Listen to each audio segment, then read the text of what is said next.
Morning, good morning. Yeah, I'm really sorry that I wasn't able to finish up the encyclical last night. That was a big mistake on my part. I've been doing a podcast. It's not published yet, at least the episodes aren't published yet for the podcast, on the sci-fi series that I was a beta reader for. So me and two other Catholic individuals have been going through that the series, and I had scheduled time last night for it, but I forgot to put it on my calendar, so I completely neglected excuse me, completely forgot that I had that last night, and so I couldn't finish the encyclical. But we'll do that this morning. We'll do as best we can, in fact, because we still got a ways to go.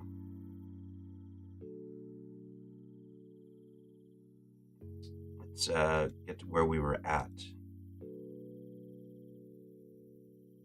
I'm actually surprised at the number of people that have watched the VOD for that last one. It's quite a few, especially for a 6-hour VOD. There's 143 views on it already, which is crazy. That's a lot. That's a lot.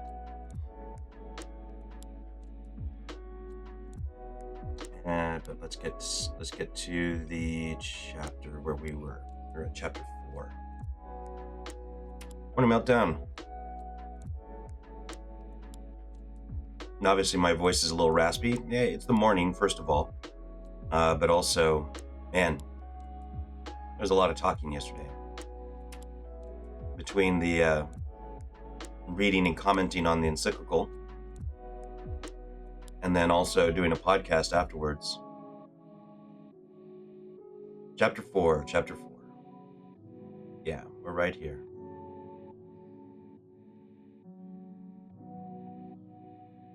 Yeah. So the last section is the two cities and two loves, right? That Augustinian notion of sort of that fundamental choice. Where are we at? So, okay. We got about 6 people, which isn't bad. Let's continue on. All right. Oh, and also, my arm for my chair finally broke. I'm gonna have to fix it. Like, it really broke. It's good though. Gotta fix it. Brand new chair. It's crazy. Okay. Chapter 4. So now we're getting into the actual meat and potatoes, right? So the first 3 chapters were all sort of preamble, right? And the preamble was, well, there was the introduction, but then there is the outline of the situation and Catholic social teaching, and then also the sort of the principles of social justice, or Catholic social teaching, really. And so we'll continue on from there, because now it's what we got to do. Okay. Chapter 4, Safeguarding Humanity at a Time of Transformation. Truth, Work, Freedom. Having outlined the context in which the challenge of technological transformation is situated. Oh, good morning, Doug. Especially those linked to AI and to transhumanist and post-humanist currents, we cannot remain at the level of general analysis alone. When languages and tools change, so do everyday actions and social relationships. For this reason, we must focus on certain areas in which these transformations have particularly concrete, and at times tragic, consequences. In light of the principles of the Church's social doctrine, the digital transformation invites us to rediscover truth as a common good, to protect the dignity of work, and to safeguard freedom against all forms of dependence and commercialization. Right, because all of these are different forms of objectification identified in Catholic social doctrine, and also, if you want to be more, specific here, is there's this juxtaposition, right, that's being sort of demonstrated that we are on or in the midst, really, of a cultural revolution very similar to the Industrial Revolution. And so, just as Reverend Varm was addressing that, this is addressing this new mode transition.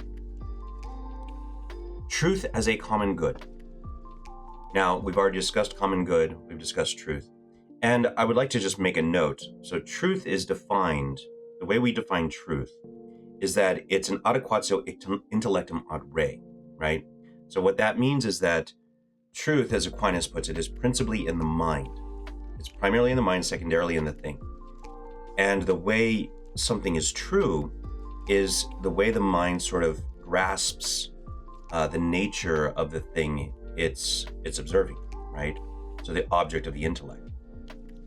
And the truth that's in the mind is more or less true, depending on how precise or how accurate or how good that adequation has been, right? So only God can have a complete and total absolute knowledge of truth with respect to any object, because he's God. That's sort of, kind of his deal. We do the best we can, and we gain greater truth and more perfect truth over time, and with the assistance of other minds observing the same object. And this is why earlier on, he said the work of consensus and collaboration is important to coming to understand what is true. Now, that being the case, this is not an argument for relativity at all. I mean, Aquinas is not someone that you would accuse of being a relativist. But because the truth of the thing is in its nature, right? And we come to know the nature over time and through various forms of effort. And so that's the work. And so what is true and what we understand to be true is in fact true, right? And this is why Aquinas also will say that a partial truth is not a falsity. And that's essential for us to understand, because if that were not the case, then we would actually not know any truth. And we all know this. This is actually common sense. If we need further, conversation about this, then happy to talk about it. But it's very important to sort of grasp this fundamental principle when we're talking about truth itself. All right, truth and democracy. The use of digital platforms and AI systems is driving profound changes in public and political communication. I mean, just look at all the AI slop that's out there. Hi, Ethan. Tools that could foster dialogue and participation are often used to construct distorted narratives and blur the boundaries between truth and falsehood, mixing facts with opinions. Disinformation did not begin with AI, yet today it finds a powerful amplifier in AI. The ability to manipulate content, images, and videos exposes people to biased or misleading perspectives. This problem has both cultural and moral dimensions, since the quality of public communication depends directly on social trust and in turn shapes it. At the same time, truthful information does not arise from centralized or automated control. In public discourse, the truth of facts has a rational dimension, as it requires verification, cross-checking of sources, and responsible argumentation.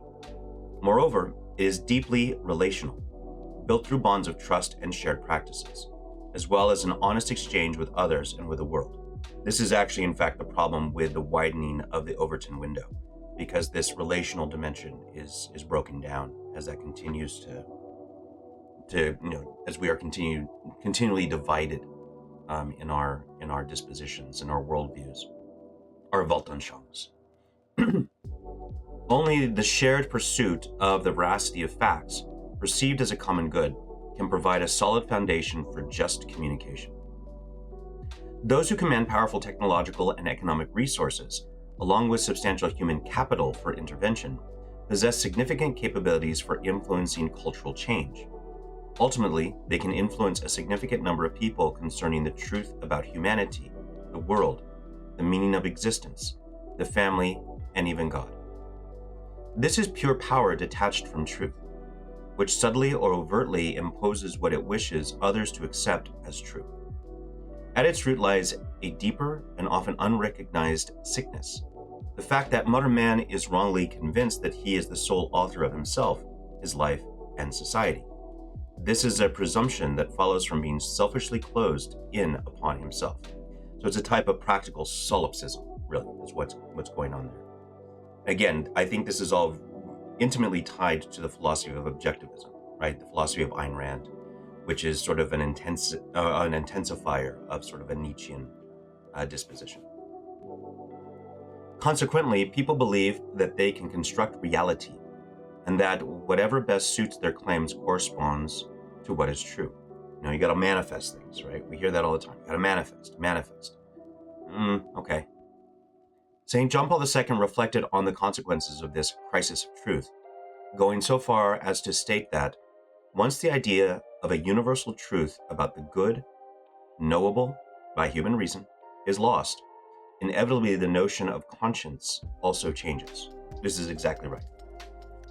Because in order to morally act properly, you have to have a well-formed conscience, and if truth and goodness is distorted, then your conscience is going to be distorted instead of well-formed. This is how people come to think that, abortion is healthcare or something like that.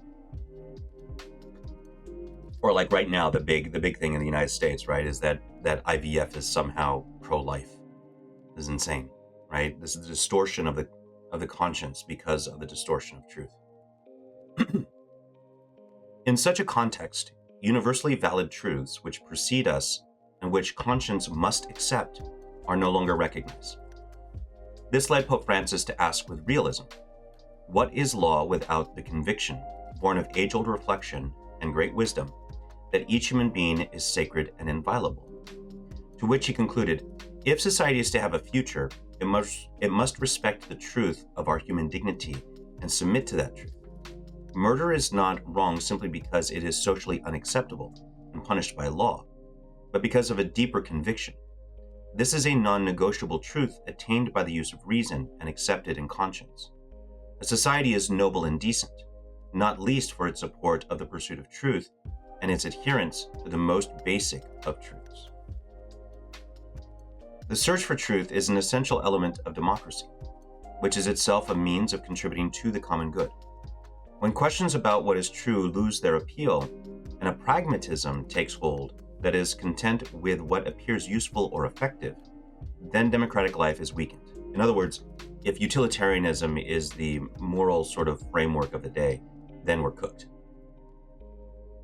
After all, democracy does not consist of rules and procedures alone, but above all, of a solid concordance with the facts and a genuine commitment to the good of individuals and society as a whole. Indifference to the truth leads, slowly but surely, to a descent into totalitarianism. As the philosopher Hannah Arendt wrote, the ideal subjects of such regimes are not so much those who are ideologically convinced, but rather people for whom the distinction between fact and fiction, that is, the reality of experience, and the distinction between true and false, that is, the standards of thought, no longer exist. I mean, it makes me think, I want to think outside of my own context, my own country here, but it makes me think of, I don't know if you guys saw those videos when there was that conflict between India and Pakistan not too long ago, and like I think it was Pakistan was putting out these propaganda videos, and it was actually just clips of video games, and they were claiming that this was the actual real war that was being fought.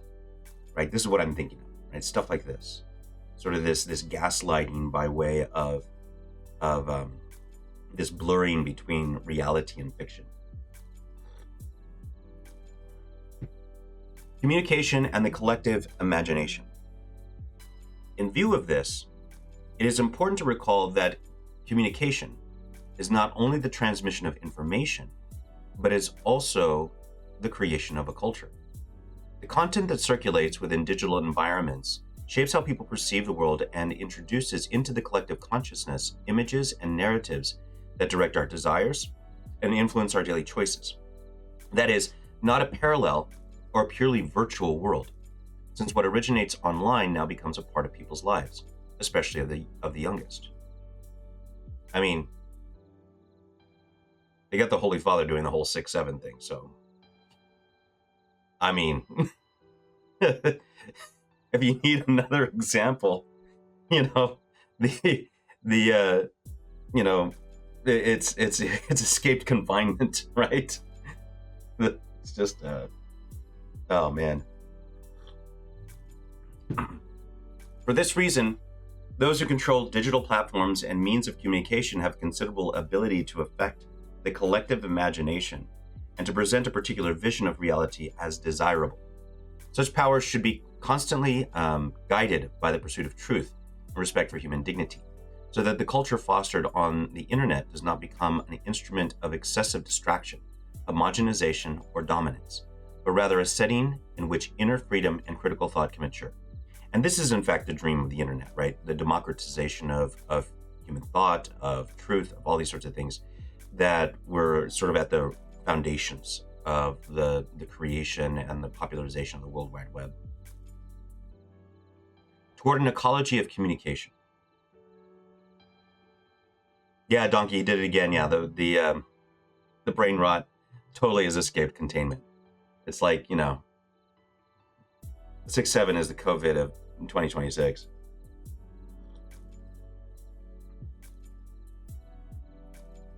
Our first task is neither to demonize nor idolize technological tools. That's important, right? So this is not a negative sort of approach, right? Nor is it an overly idealized or a positive approach. There's trying to be balanced here. But to utilize them on the basis of a fundamental principle, namely that truth is a common good and not the property of those with power or influence. We must therefore promote an ecology of communication. On the level of public policy, this entails establishing norms. Oh, you know what? Let me make this bigger. There we go. All right. That should be a little bit better for you guys. On the level of public policy, this entails establishing norms so that the decision-making behind content selection and its development becomes more transparent and protects personal data. Regarding social and cultural aspects, this requires a strengthening of intermediary organizations, serious journalism, and forums for debate, where reasoned argumentation and verification carry greater weight than immediate reaction. For families, and this will not change until this immediate reaction thing is disincentivized. And I know it's a little ironic that, I'm reacting and commenting on this encyclical now the second day after it was released, but we're actually reading it, right? And I've seen a lot of commentary out there that is very clear that people didn't read things. They just wanted to be first to comment on the encyclical. And so they obviously got AI summaries that were just not accurate. And so they're blasting all this crazy stuff on social media that is not even close to what's going on in this document. It's really disconcerting. It's dystopian. For families and schools, there is a growing need for new educational awareness and for formation concerning the proper and critical use of digital tools, AI, and online commercial and financial platforms. In universities, the principal challenge lies in the integration of knowledge, cultivating both the capacity to connect and synthesize knowledge in order to grasp complexity and the skills necessary to verify facts. Christian communities, too, are called to commit themselves to transparency and communication and to the honest pursuit of facts. Sadly, this has not always been the case. We have witnessed with shame the emergence of painful truths concerning even members of the church and ecclesial realities. In particular, some journalists, driven by a passion for truth, have played a crucial role in bringing injustice and abuses to light. To them, I wish to repeat the words that Pope Francis used in speaking to journalists. I also thank you for what you tell us about what goes wrong in the church, for helping us not to sweep it under the carpet, and for the voice you have given to the victims of abuse. Yet vigilance and transparency remain first and foremost a grave responsibility for the church herself, and we must not wait for others to compel us to confront uncomfortable truths about ourselves. And this is essential, right? When public accounting is doing well, then it helps limit the possibility of these types of forms of corruption. Yeah, Ethan, he's referencing the whole spotlight situation. And this is great because they did a really good job. And it was important that the church, in the United States, and then the church in a larger capacity, still hasn't fully, penetrated all the areas of the church, but that the church sort of seriously sits and deals with these problems. She's dealt with them before. If you've ever read the Book of Gomorrah by St. Peter Damian, you'll see that they were dealing with the same problem back in the year 1000, roughly, and they dealt with it. they handled it, and they had a situation, they had penalties. And that was, continued on for a long time. And it was within the last 100 years that a lot of that stuff broke down. So now we got to redouble it. And so it's good that someone was there to, put a mirror in front of the hierarchy of the church.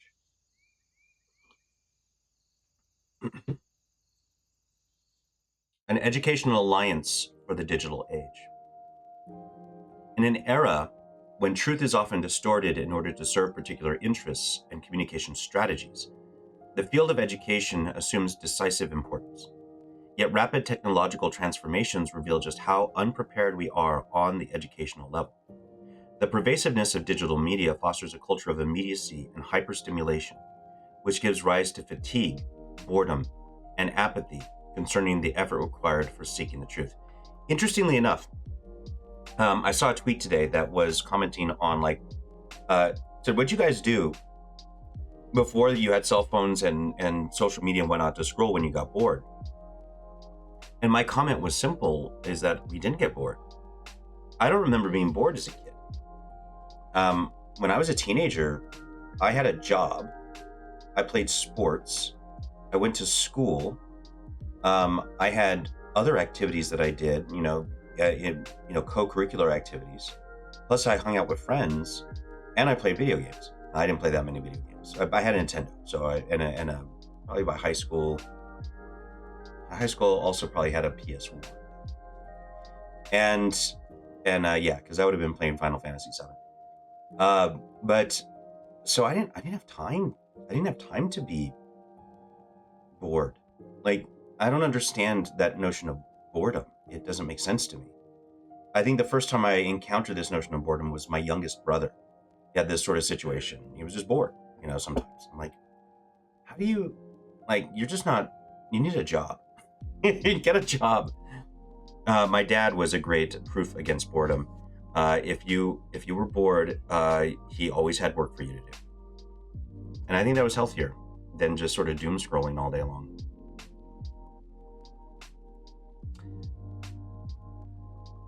Education, by contrast, is a long journey requiring patience, and therefore needs time for development and for engagement with reality beyond appearances. This is a fundamental issue because every technology shapes those who use it. Educating people about the use of AI then involves teaching them to decide when and for what purpose it ought not to be used. The speed and ease with which answers or summaries can be obtained risk extinguishing the desire to ask questions, which is a process that bears fruit only over time.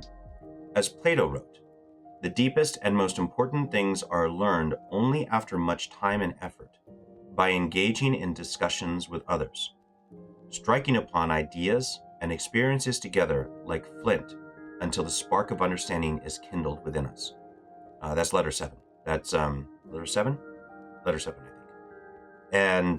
And how long ago was that? I mean, he knows this. We just understand. We must learn then how to exercise restraint in the use of AI and to protect our young people from the promise of the perfect machine, from that subtle temptation which renders human thought seemingly superfluous precisely when it is most needed. And I would actually add, this is why I've been advocating to any professor friend that I have, that they need to restore the Blue Book as the norm mode of testing. So either the Blue Book or oral testing. Allowing people to use technology for their tests is really bad. The amount of cheating is insane at this point. And cheating isn't just a problem for the student and because, he's faking his grades. No, this has societal effects, right? So imagine you have someone that's in the medical, they're a medical student, right? And they're cheating on all their stuff in order to get a good grade, but they actually never really learned or internalized the things that they needed to do. And then they go out into the field and start practicing medicine, whether they're a nurse or a doctor or whatever. And so they're actually underqualified for what they're doing. They're going to cause so many more problems in the actual field of medicine that's going to affect people. People will die because of this. People will be maimed as a result of this. It's the same thing with clergy. If seminarians start using AI just to pass their tests in philosophy and theology, it's the spiritual malpractice all over the place. And this is a real serious problem that has to be addressed, and that we don't see the effects of right now immediately. We see the effects of this 5, 10, 15, 20 years down the road.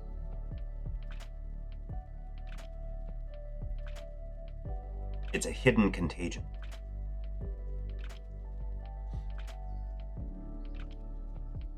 In recent years, psychological and psychiatric literature has documented with growing insistence how early and unsupervised exposure to digital devices and social media can negatively impact sleep, attention span, control of emotions, and relationships, especially during the most vulnerable stages of life, at times with tragic consequences.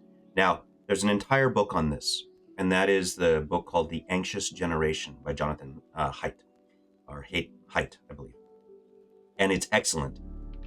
He actually is able to demonstrate the causal relationship between psychological problems in the younger generations, particularly Gen Z and sort of like late millennials, and now moving into the Gen Alpha, that the problems that they're having interiorly, psychologically, relationally, in a lot of different cases, ability to learn, impulse control, all these sorts of things are directly tied to early exposure to particularly social media.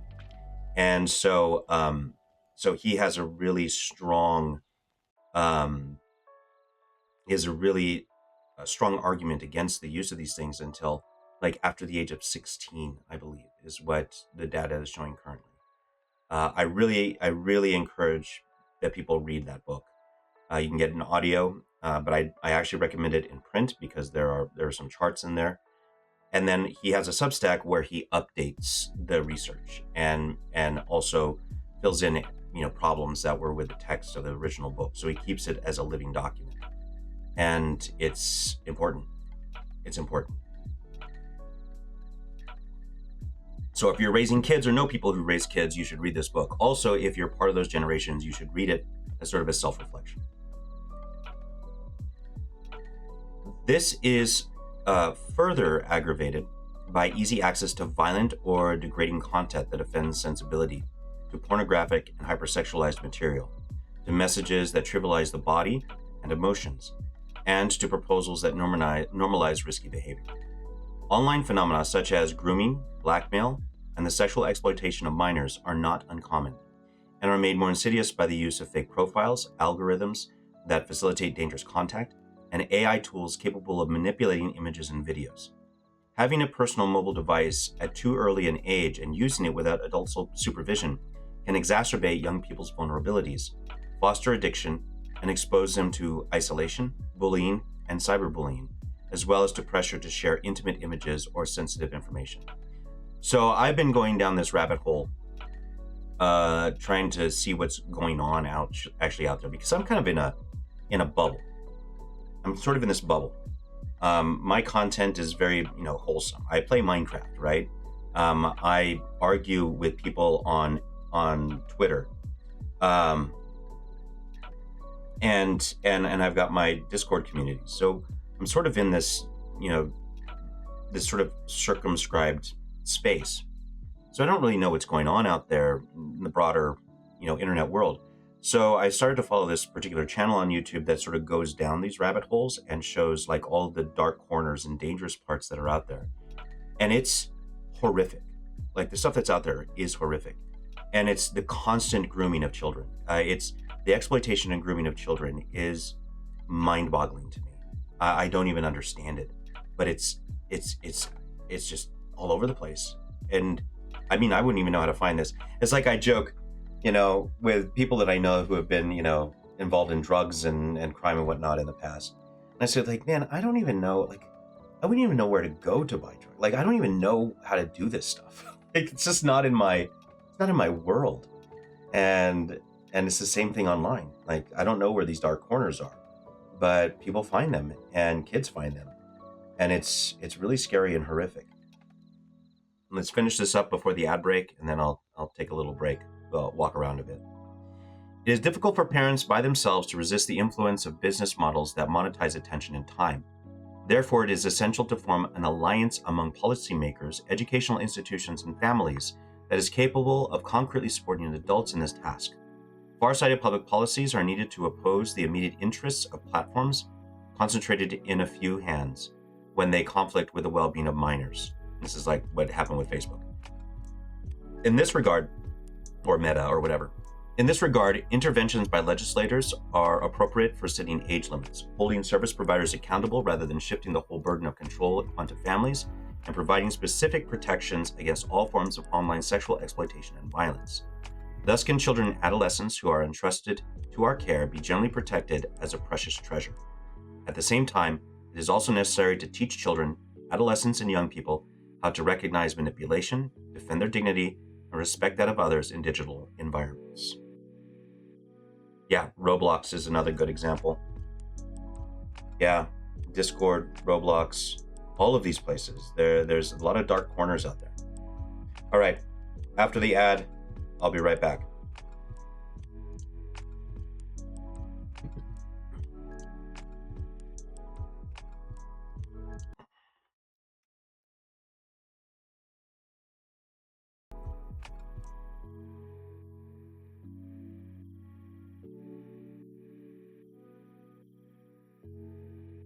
Yeah, just keeps telling me that ad starting soon. Like I said, I'll be back. We'll continue from here after this little break. It's like, a couple minutes. Gives me an opportunity to stand up and walk around. And maybe get a screwdriver to start fixing this.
All right, look like we got a raid coming in. That's fantastic. Neko, thank you so much for the raid. That's fantastic. So we're gonna continue on here now that we're back from the little ad break. And yeah, Got a whole bunch of things going on. All right. Let me see here. Let me see what I missed. I remember teaching some of the altar servers about the offertory and showed them the page in the missal. One of them was so confused by the word brethren. That's wild. All right. 2 down, 1 Saga to banner Saga to go raid. All right, Saga to banner. Has not. Yeah, Spooky. I wasn't here immediately. Okay. I was expecting ads. Yes, there. I mean, according to the thing, it said there was ads. Okay. All right. Awesome. All right. So we are in the 4th chapter of the encyclical, and all right, man. Have a good time at work, I guess. But yeah, the VOD for the first half or the first 2/3 of the encyclical is on the channel, and so we're going to try and finish this up today. So we're in the middle of chapter 4 of 5 chapters, and then a conclusion of the encyclical by Pope Leo. All right, so I'm just reading and commenting, and sort of the basic sort of rule that I'm having is that if you really want me to comment or on something further,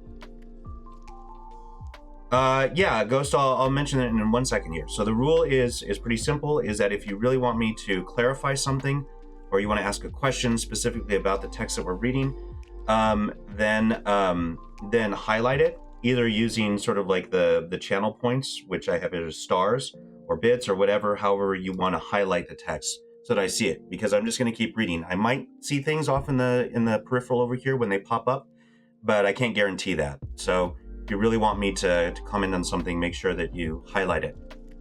What we're reading is the first encyclical of Pope Leo XIV, and this encyclical is on the nature of the human person and preserving the dignity of the human person in the transition to this digital economy and age that we're moving into, especially with the challenges, the moral challenges that artificial intelligence offers us right now.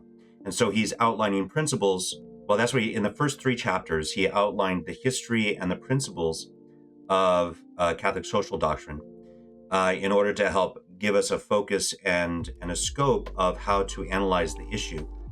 And now we're getting into it. And right now we're now in this sub topical area of the central role of schools and trying to help this situation that we find ourselves in.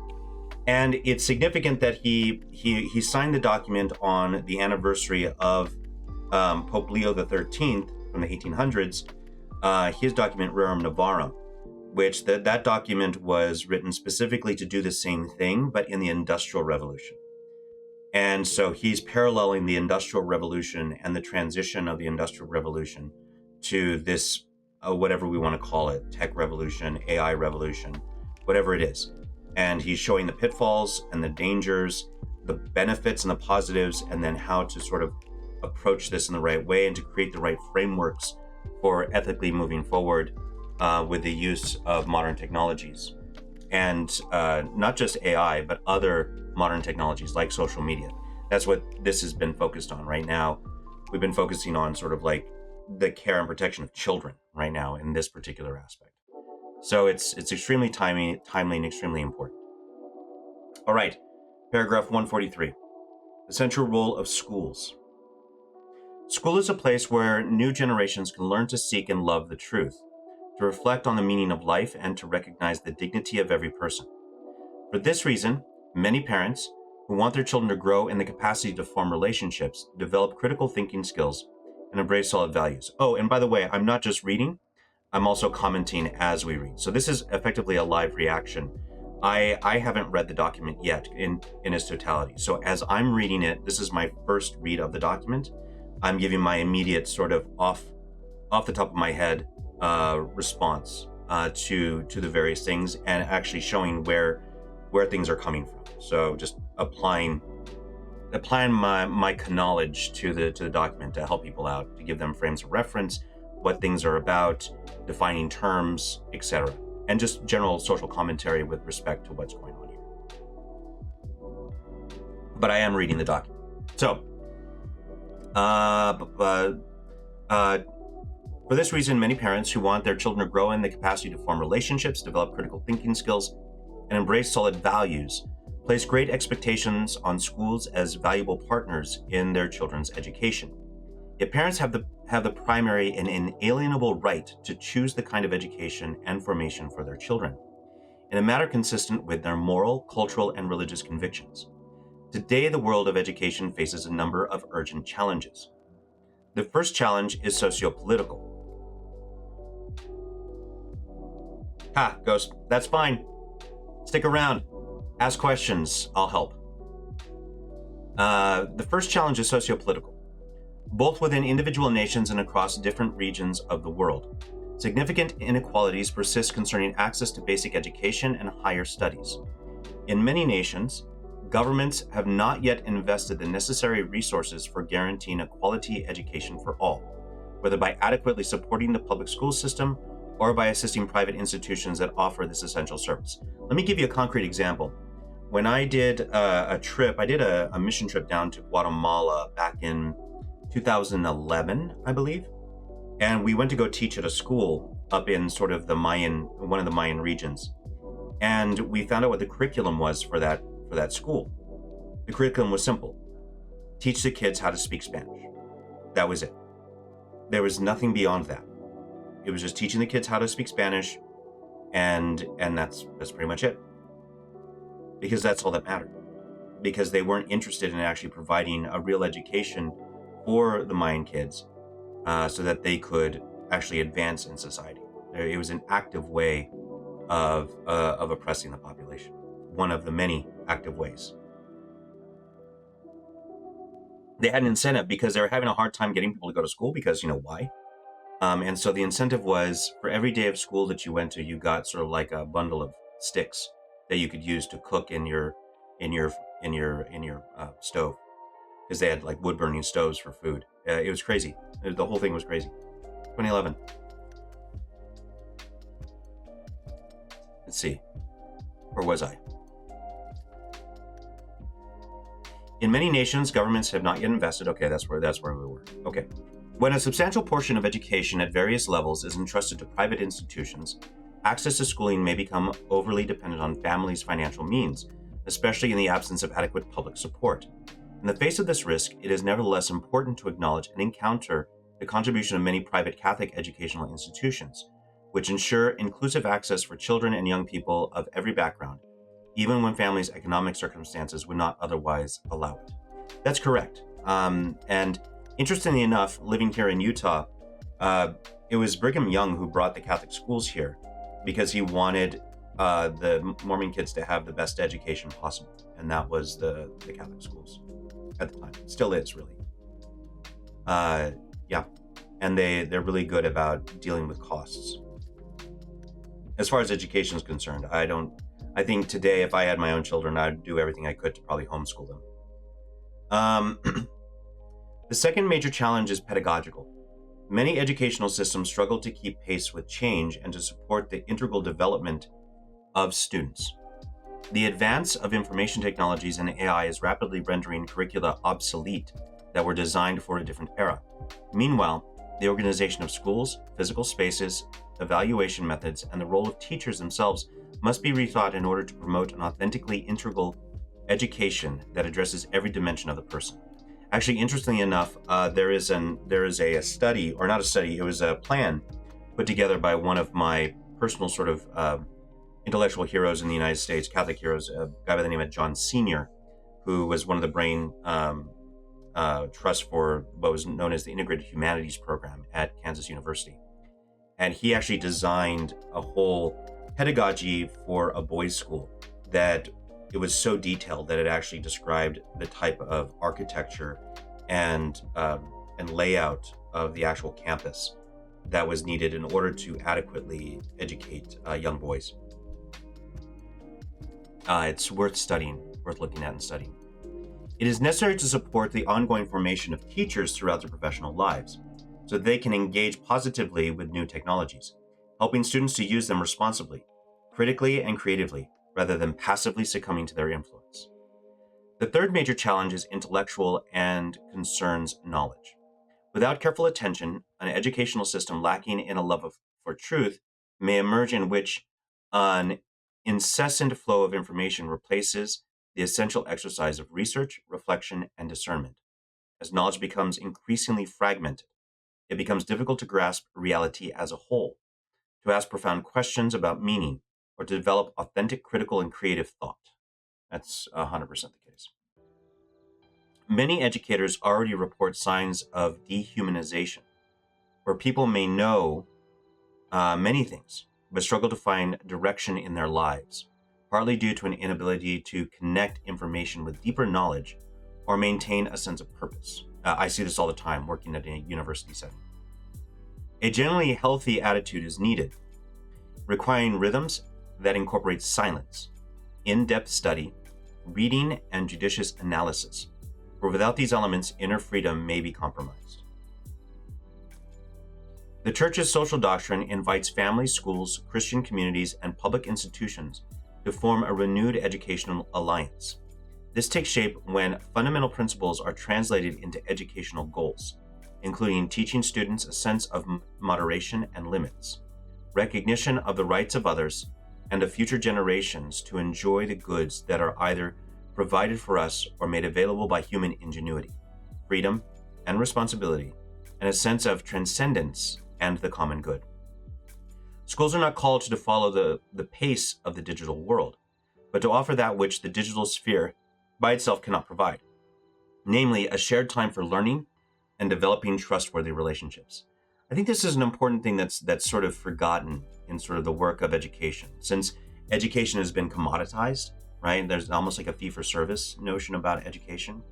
But education is fundamentally contemplative, right? So if you actually want to teach and get deeper knowledge and actually move from just really sort of the acquisition of facts, so that you can win Jeopardy or something, to actual wisdom, which is the highest form of knowledge, you go through understanding and then finally to wisdom, that takes silence, reflection, and deliberation, both interiorly in oneself and in a community. And that's something that is missing in sort of the larger pedagogical methods. Thank you, Ghost, for the follow. Appreciate that. So this is something that needs to be recaptured, I think, in the educational world, instead of just trying to make everybody sort of a cog in the capitalist machine, right?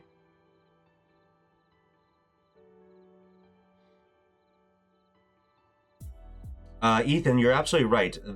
We experience this all the time as catechists, because the work of philosophy and theology is fundamentally contemplative, right? And it requires a deeper sense of abstraction, as you say, and trying to coax that out of the students and trying to get the students to articulate deeper truths or to make connections between things, we have found that it has become increasingly more difficult over the last 15 to 20 years. All right. God bless, Ghost. And this is an increasing problem that we notice. And so, something has to be done about it, or else people are going to lose the ability to make the connections between disparate aspects of knowledge and incorporate them into a larger whole. Okay, the dignity of work at a time of digital transition, the value of work.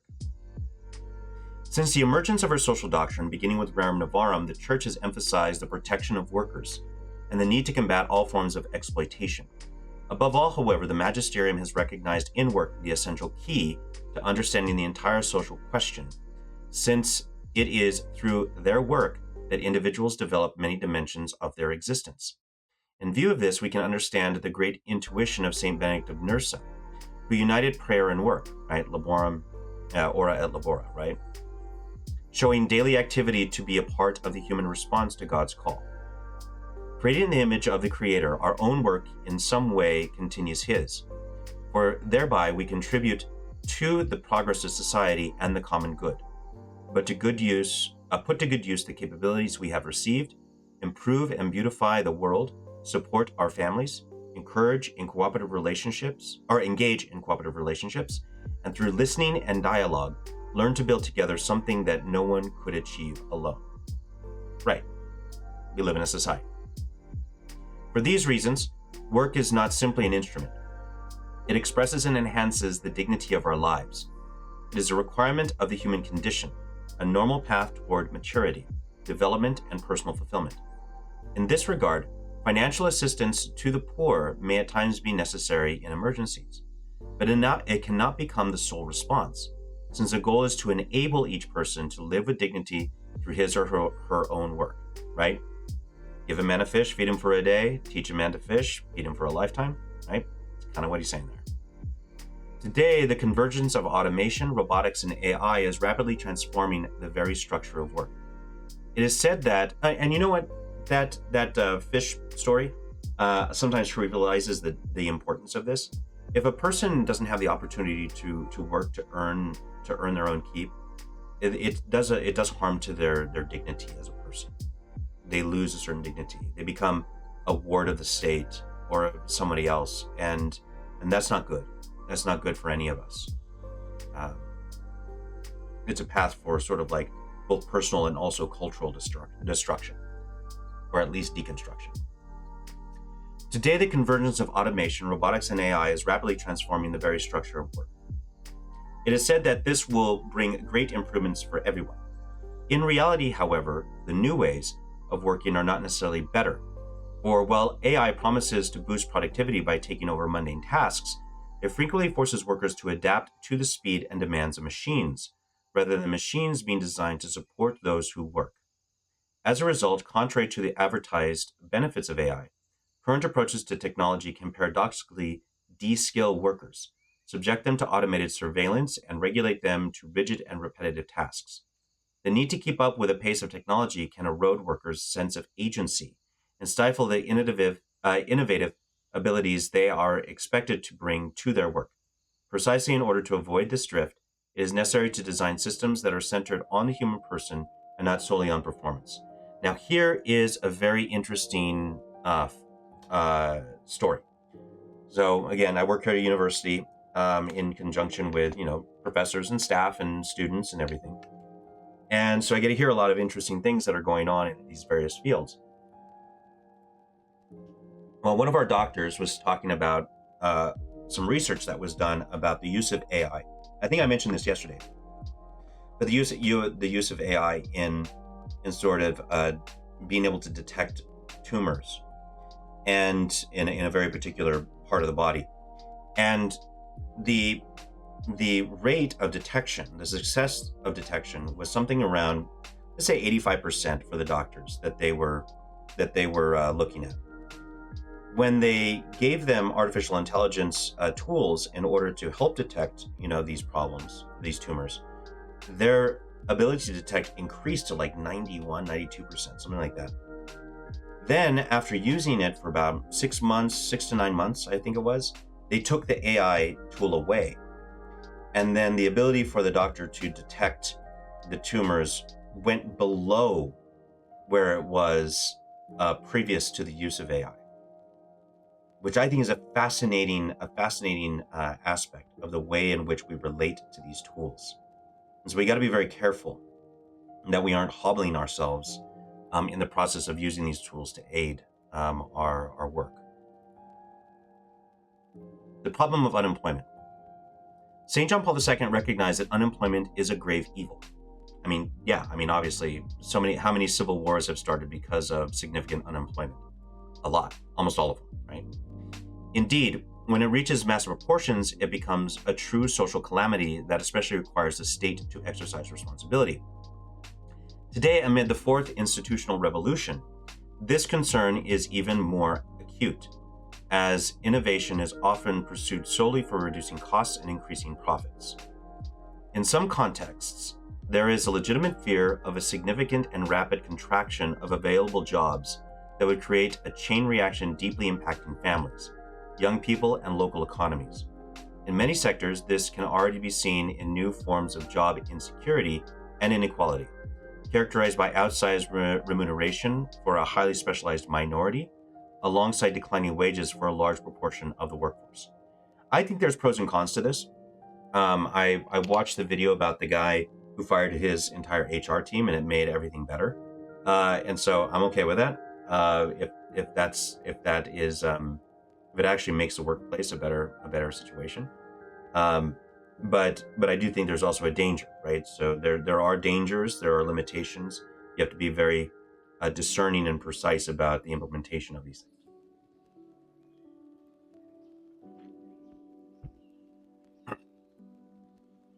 It is certainly desirable for technology to relieve humans of arduous, repetitive, or dangerous tasks, and to provide intelligent support for human activity.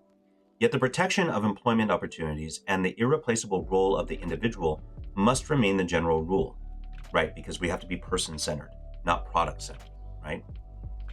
The pursuit of greater profits cannot justify choices that systematically sacrifice jobs, because the human person is an end, not a means, and the economic order must remain subordinate to human dignity and the common good.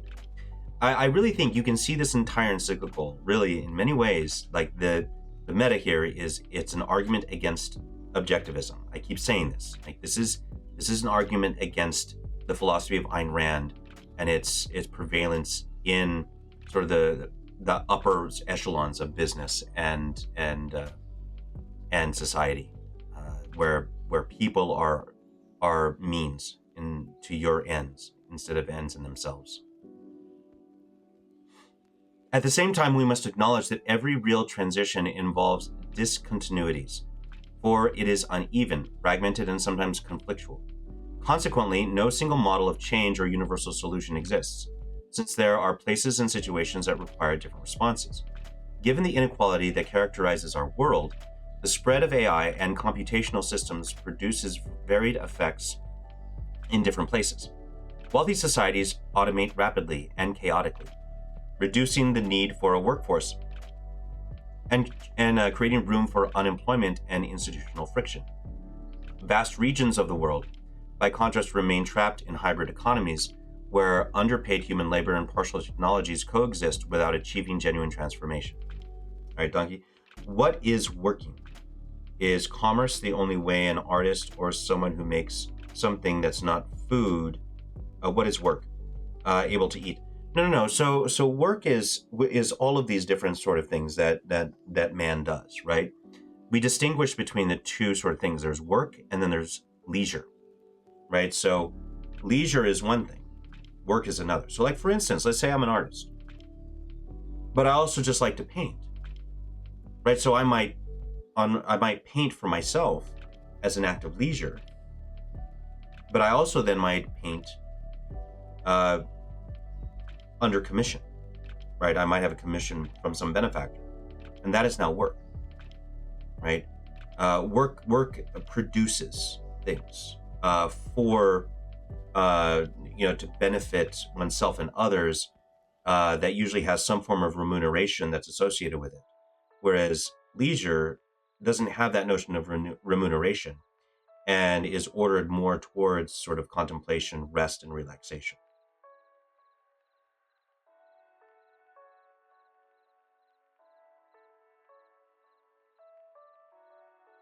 Well, the whole point is not to be not dependent on others. We have to be dependent upon others. That's not the dichotomy that's being introduced here. The dichotomy that's being introduced is that we should limit. What he's talking about is limiting social welfare to the point that so that social welfare does not become a problem as such, right? So that it doesn't actually dehumanize, where it takes away incentives to work, right? Which can happen. There's a large segment of the population, even here in the U.S. and in other places of the Western world, where people are effectively wards of the state because of the social welfare systems, and that is an injustice towards them.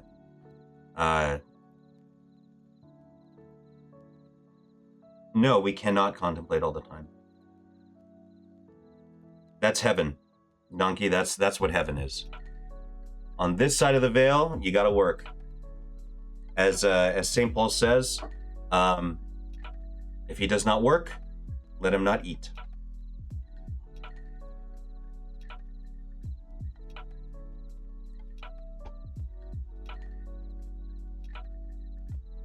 And that is, of course, according to one's capabilities.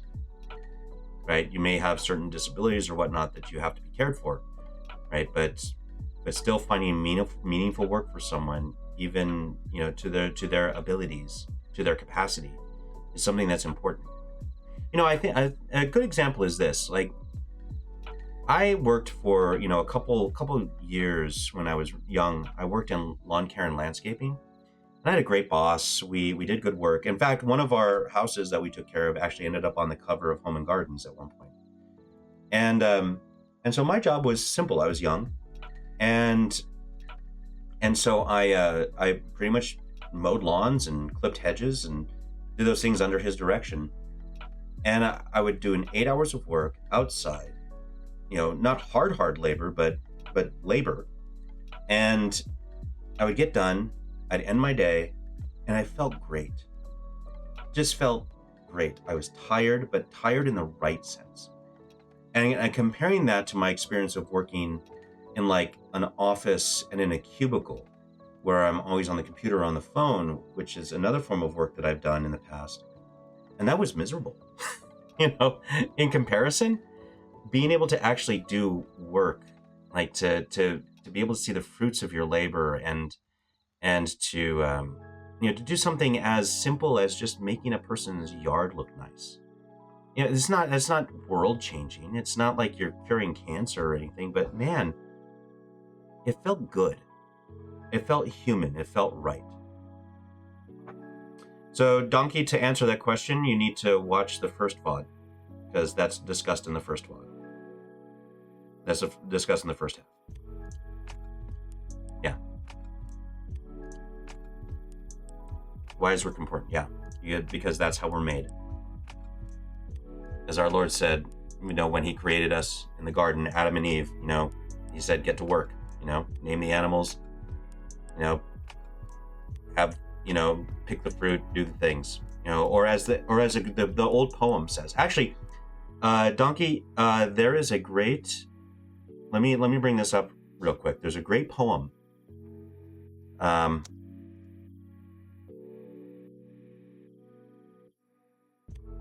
Let me bring this up. So let me see if I can.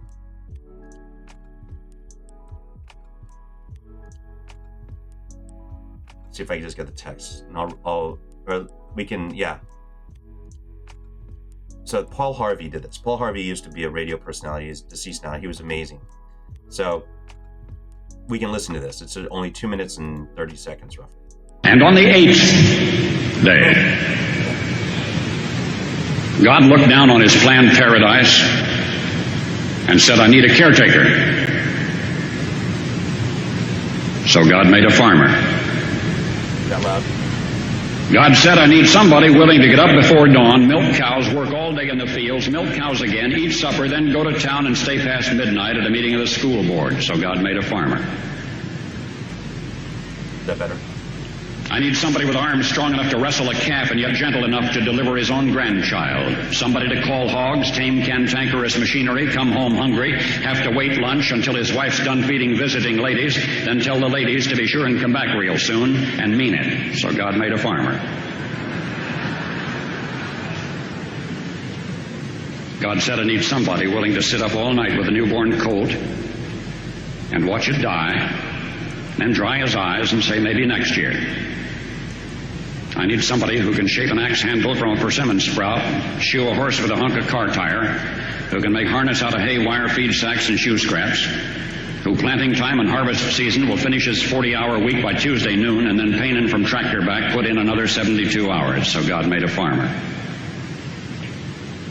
God had to have somebody willing to ride the ruts at double speed to get the hay in ahead of the rain clouds and yet stop in midfield and race to help when he sees the first smoke from a neighbor's place. So God made a farmer. God said, I need somebody strong enough to clear trees and heave bales, yet gentle enough to yean lambs and wean pigs and tend the pink-combed pullets, who will stop his mower for an hour to splint the broken leg of a meadowlark It had to be somebody who'd plow deep and straight and not cut corners. Somebody to seed, weed, feed, breed, and rake and disc and plow and plant and tie the fleece and strain the milk and replenish the self-feeder and finish a hard week's work with a 5-mile drive to church. Somebody who'd bail a family together with the soft, strong bonds of sharing, who would laugh and then sigh and then reply with smiling eyes when his son says that he wants to spend his life doing what Dad does. So God made a farmer. Yeah. That's sort of the vibe. All right, where were we here?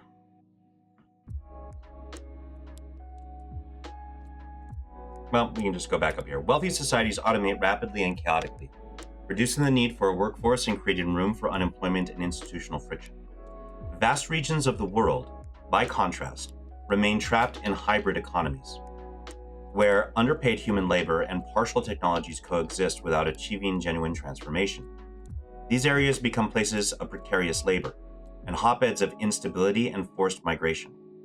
Therefore, solutions must be sought at national and local levels through the involvement of intermediary communities. We need adaptive tools, including well-structured models, local initiatives, progressive redistribution, and new rights of access to essential goods.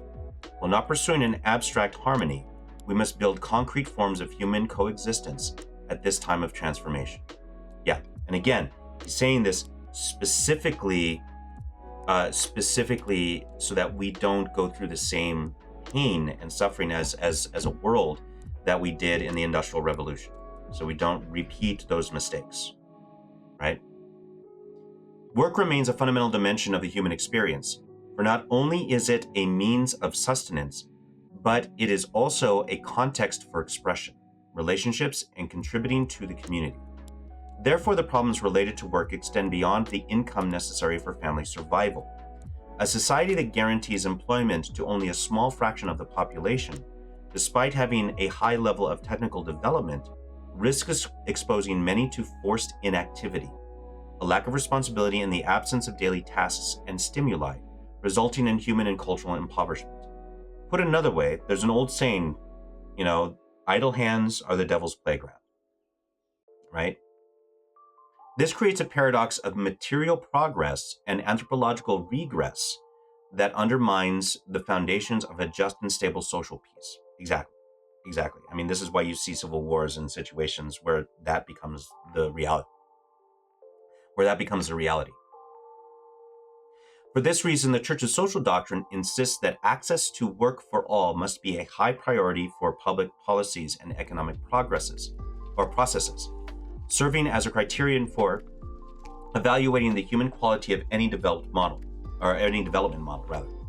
Moreover, in those parts of the world where work tends to diminish or change radically due to technological and organizational processes outside of democratic control, we must rethink the nature of work and its connection to citizenship, ensuring that unemployment does not jeopardize social participation.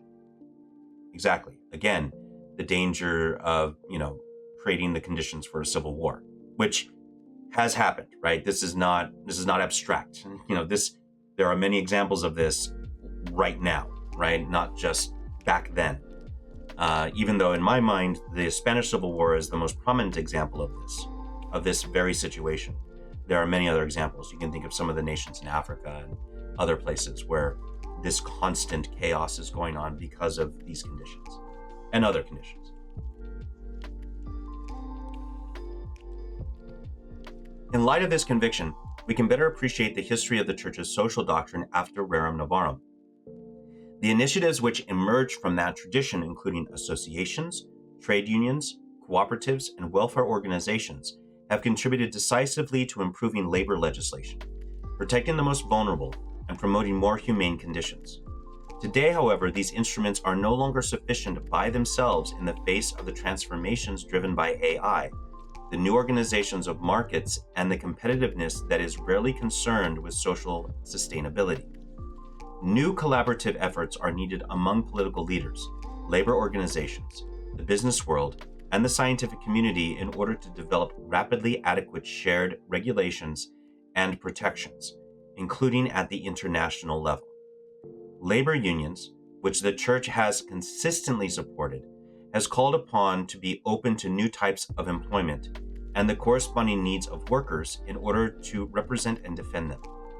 In this context, without bold decisions, the prospect of greater poverty and inequality looms large, which would leave many individuals marginalized, stranded, and surrounded by the machines and automated systems that have replaced them. I don't think I need to add to that. At this time of transition, it is not enough to react only when jobs disappear. We must oversee the transformation in advance, right? Prudent planning. Prudent planning. That's what I keep saying. That the Holy Father is trying to help us deal with, right? One viable path is, first of all, to establish social criteria for innovation.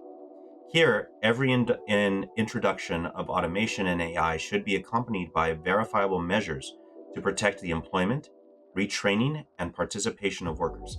I think this is a really good suggestion, right? So if you're going to displace jobs with some form of artificial intelligence, you should figure out a way for retraining, whether that's done at a governmental level or at the employment level, right, of the business.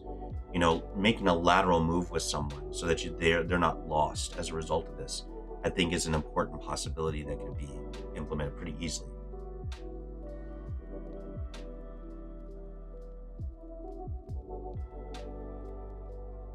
Donkey, to ask your question, why do the children yearn for the mines? It's because we are made to create things. This is how we're made in the image and likeness of God. And God is at root creator, right? He's creator, sustainer of all things. And so the work that we do is a participation sort of, in our own corner of that creation, so to speak. It's a participation in God's work. That's why we yearn for it.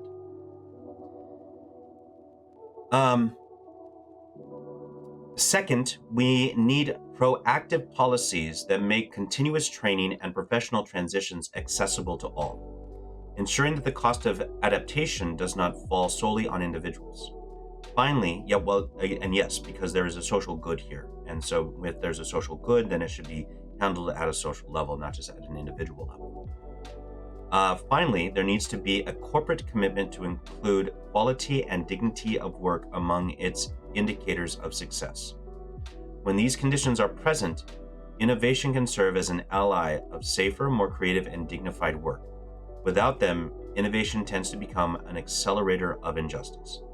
Absolutely. I mean, I can tell you a very small example of this, very, very small, but it's emblematic of the problem. I was part of a class action lawsuit against Citibank because I worked for them for a time, and my mom did, and one of my brothers did.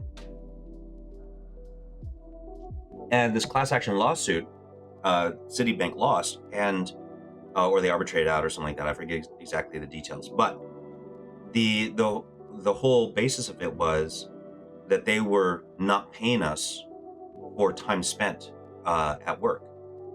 And so the way this worked was, the way this happened, it's really interesting. Something I didn't even think of at the time, but someone did, and they were right. So if I had to sign in for work, let's say I had to start work at 8 o'clock in the morning. So that means I had to sign in on my computer that I was at work exactly at 8 o'clock in the morning. In order to do that, I had to be in the office before 8 o'clock in the morning. And Citi also required us to read the memos and all the stuff from Citibank for that day to be updated on new products, new procedures, new whatever, before we signed in at 8 o'clock. Because when we signed in at 8 o'clock, we immediately started working in the banking system, in the sector that we were working in. I was working as a collector at the time. So the auto calls would start generating immediately at 8 o'clock once you signed in. So in order to actually do what you needed to do before that 8 o'clock sign in, it usually took at least 15 to 20 minutes before that. So you really had to be at work at 7:30, 7:45. And it was that period of time that we weren't being paid for. Citi didn't think that was a problem. So you didn't even think about that as an issue of labor. Neither did most of us. We're just like, oh yeah, okay, well you got to do that. All right, that's fine. And that's this type of stuff that has to be guarded against. And that's a very small example of something that can be rather large and create sort of an exploitation of workers, and not give them just remuneration for their time and efforts. And this just gets exacerbated, in a more machine-driven, technologically driven era. Right, exactly, Ethan. Yeah, it starts to snowball. Yeah. But what will happen to shareholder margins? Well, exactly, Donkey. That's the problem. I think there actually needs to be a curve on that. We need to figure out a way to. So right now it's considered unethical, and you can get in trouble if you make a decision as a CEO that will cause your shareholders to lose money. I think that rule needs to change.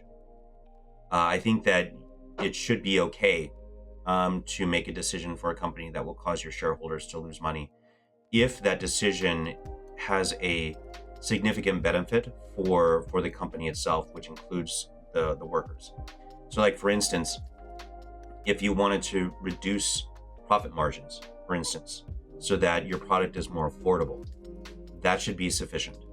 If you want to pay higher wages so that your profit margin is smaller, that's sufficient, right? If you want to provide better benefits for your employees, that's sufficient, right? So these considerations should actually be something that, even if it harms the shareholders' take home, that should be okay, because again, we're person-centered, not profit-centered, and that's the way we need to think about things.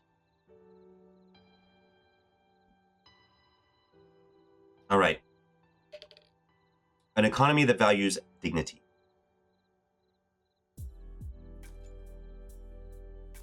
Right, exactly. Smaller margins are considered losing money in that field, right? So, I mean, you're still gaining money, just not gaining as much. And so you're right. So it's still a net benefit. It's kind of like, in business, smaller margins as a loss is the same way like the government it does with, like, if your spending doesn't increase by a certain percentage every year, it's a cut, right, in spending, even though it's not an actual cut in spending, right? You're still spending, and probably spending more than the year before, but you're spending less than anticipated because you assume a certain percentage increase. It's the same idea, and it's the same toxic process that creates the dysfunctional economy that we have, both in the public and the private sector. The labor market is one area in which the risks associated with new technologies more clearly emerge. It is thus necessary to remember that economic freedom is not absolute. It must always be measured against the common good and the dignity of every person. This is exactly what I'm saying, right? Entrepreneurial initiative can indeed be a true vocation, generating wealth and improving lives, rather than a variable that is dependent only on profit. This is possible when it recognizes that the creation of dignified, valuable jobs are an essential part of its proper service to society. With prophetic spirit, Pope Francis warned against an economic freedom proclaimed in words alone, while actual conditions prevent many from benefiting from it. Economic models that exalt efficiency and individual success often view investment in disadvantaged people or in those with slower development paths as useless or inconvenient, as if their futures depended solely on their ability to keep pace with the winners. In reality, a just society requires a vigilant state and civil institutions that are capable of overcoming the singular mentality of efficiency, and of ensuring that resources, creative solutions, and regulations favor the most vulnerable. Instead of waiting for the benefits of growth to reach the poor eventually, decisions need to be taken to ensure that growth becomes inclusive from the outset. The experience of recent decades shows that in economic and financial crises, it is always the poor who pay the highest price, while the theories that promise automatic general prosperity often prove to be illusory. How many times have we seen this? Over and over and over again, right? This is always the case, at least in my lifetime.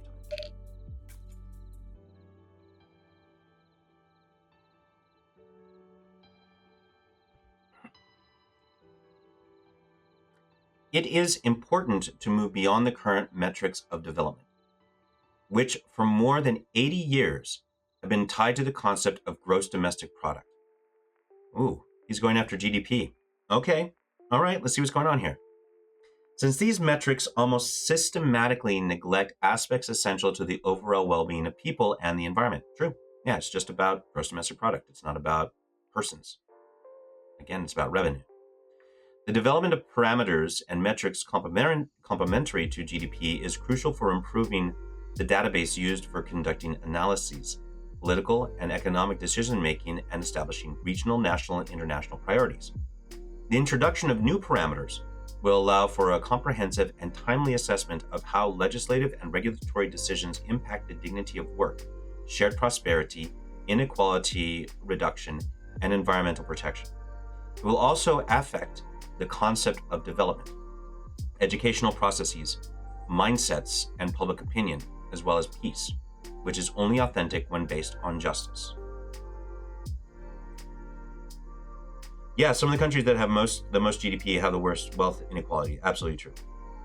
And some people would just argue that wealth inequality is not a bad thing, but historically speaking, it kind of is. So it's okay to have wealthy people. There's nothing wrong with that. We shouldn't want to eat the rich. That's just resentment. But there needs to be sort of like the disparity. The disparity can become an injustice, especially when there isn't a commensurate Nobel oblige, right? When the wealthy don't see that they have a societal responsibility to care for those that have less than them, to provide for common good services and institutions, which is what used to be the case historically, that moral formation of the people who were more advantaged in society. But since that moral formation has completely fallen apart, this is where the injustice actually lies. Not in the actual wealth disparity, but in the way in which wealth is used or not used. What is the just relation between the work you do and how much you are paid? Well, there needs to be, I think, again, Donkey, like I said yesterday, I think the military does a good job with this relatively, which is that there is a fundamental pay based off of the work that you do, sort of a transactional sort of aspect. But then also there's other things that you should be given more pay for. Like, are you married? You need more pay. Do you have children? You need more pay, right? So it's not merely a fee for service transaction that should be considered in employment. There's also this notion of sort of a living wage. So what is the wage that you need to live on? Not merely what is a wage that is due to you based off of the labor that you provide the company.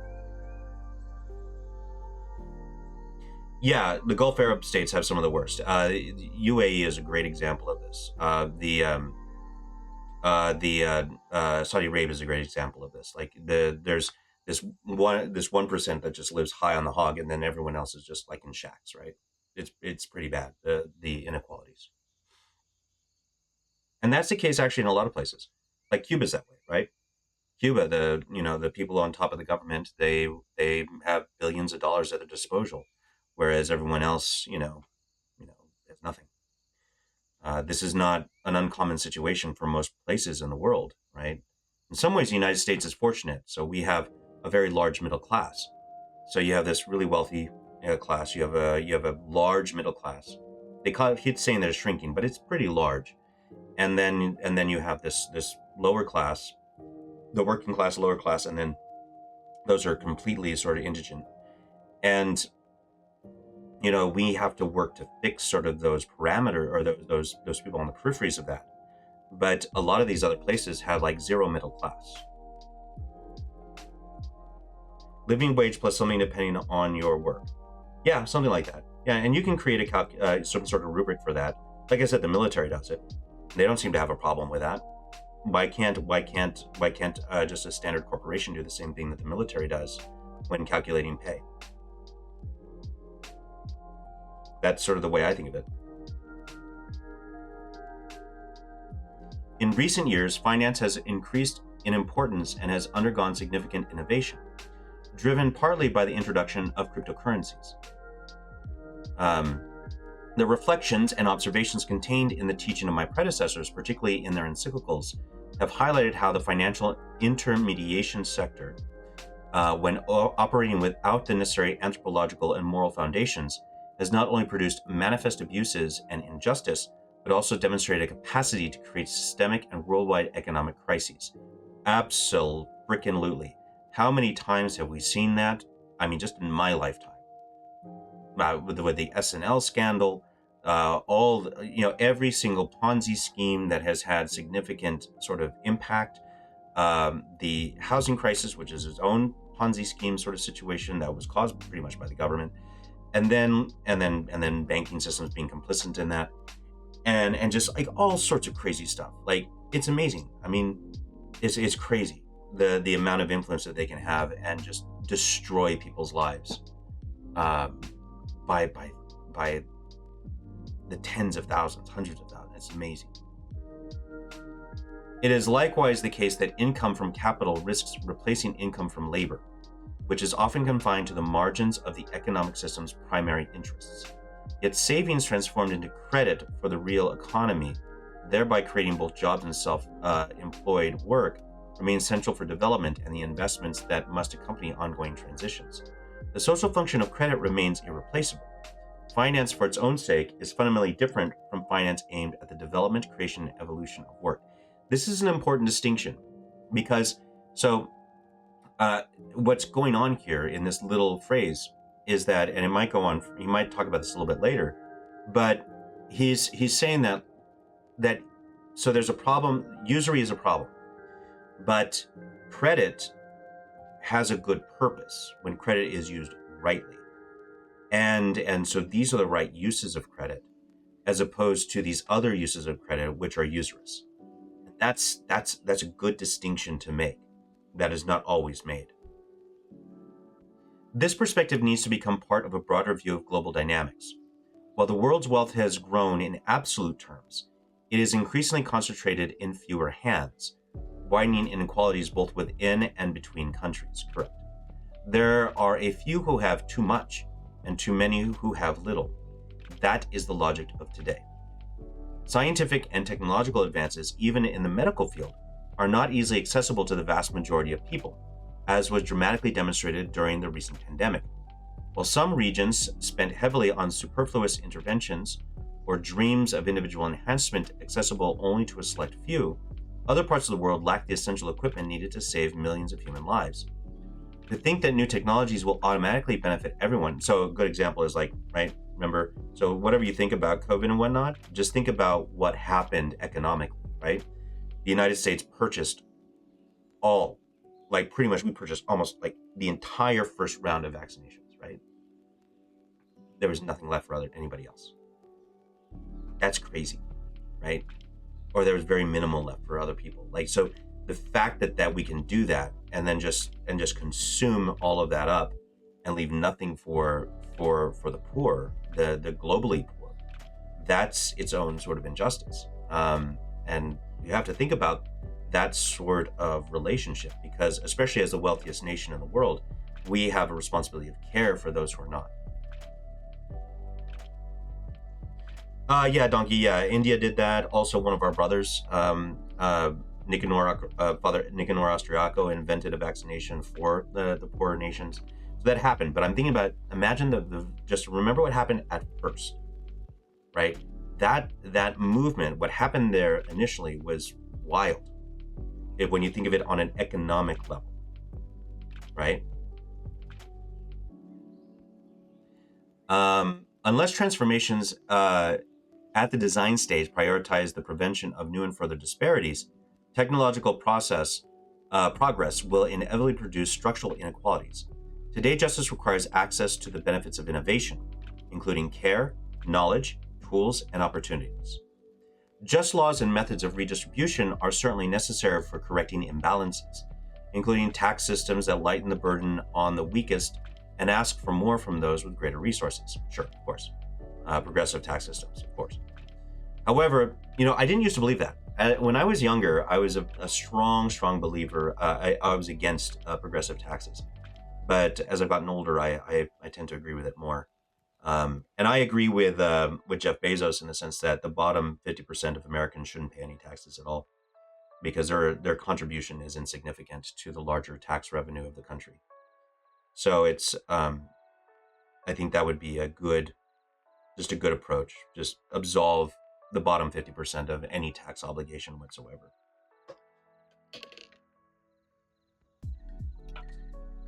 Pride, yeah, sure, of course.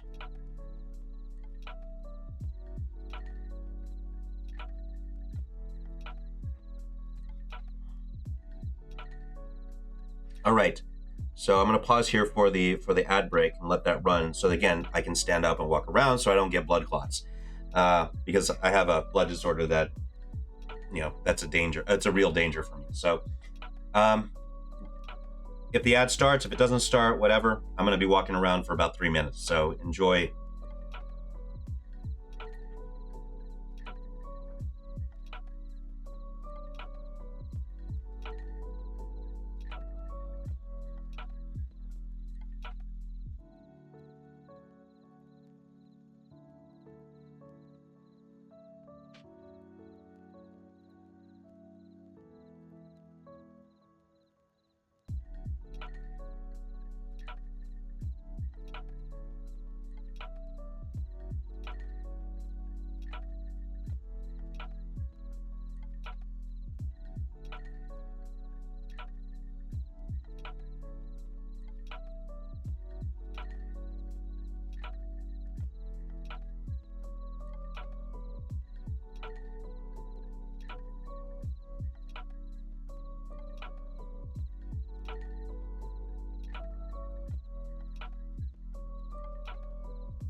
should definitely be back now, right? Good, good, good. Okay. Ah.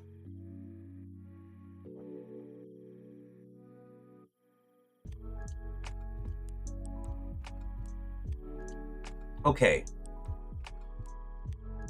All right.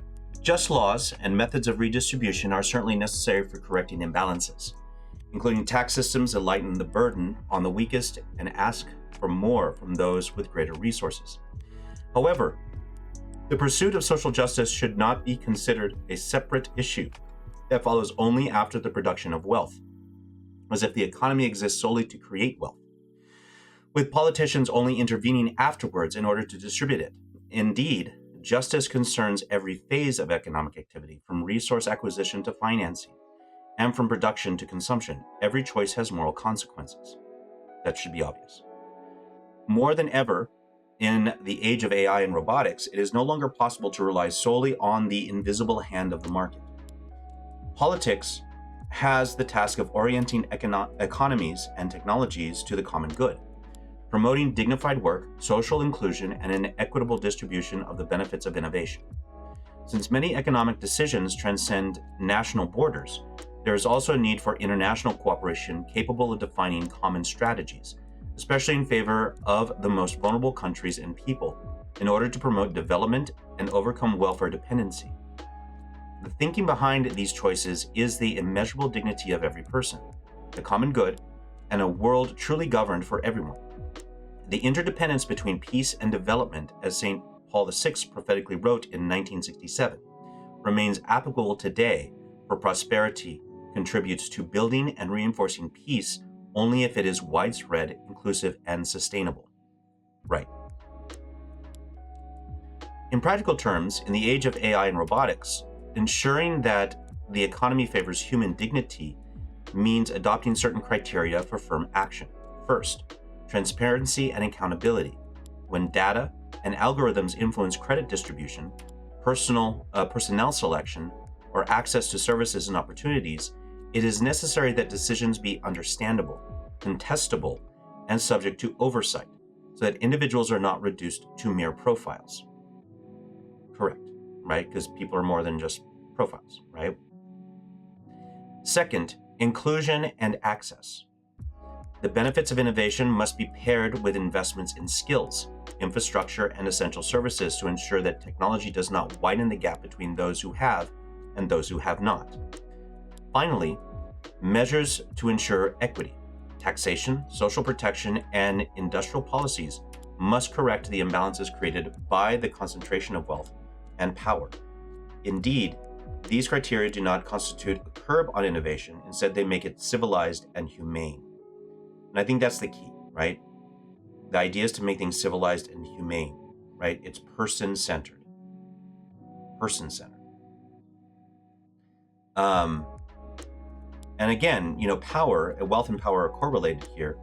Wealth and power should be ordered towards the freeing of people and to helping them prosper, right? To help people flourish, not merely acquisition of those things for the sake of their acquisition and exploitation.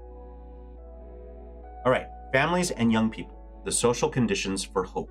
And again, hope is an important theme here because, as I said yesterday, one of the big problems in at least the Western world after World War II is this complete loss of hope.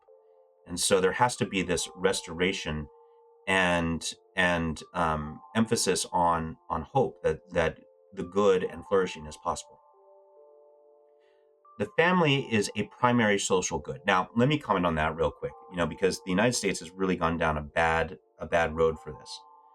I remember in the concurrence of Justice Scalia, I think in the Obergefell case, he said that the United States had no interest in the the definition of family, of marriage, and this is fundamentally problematic.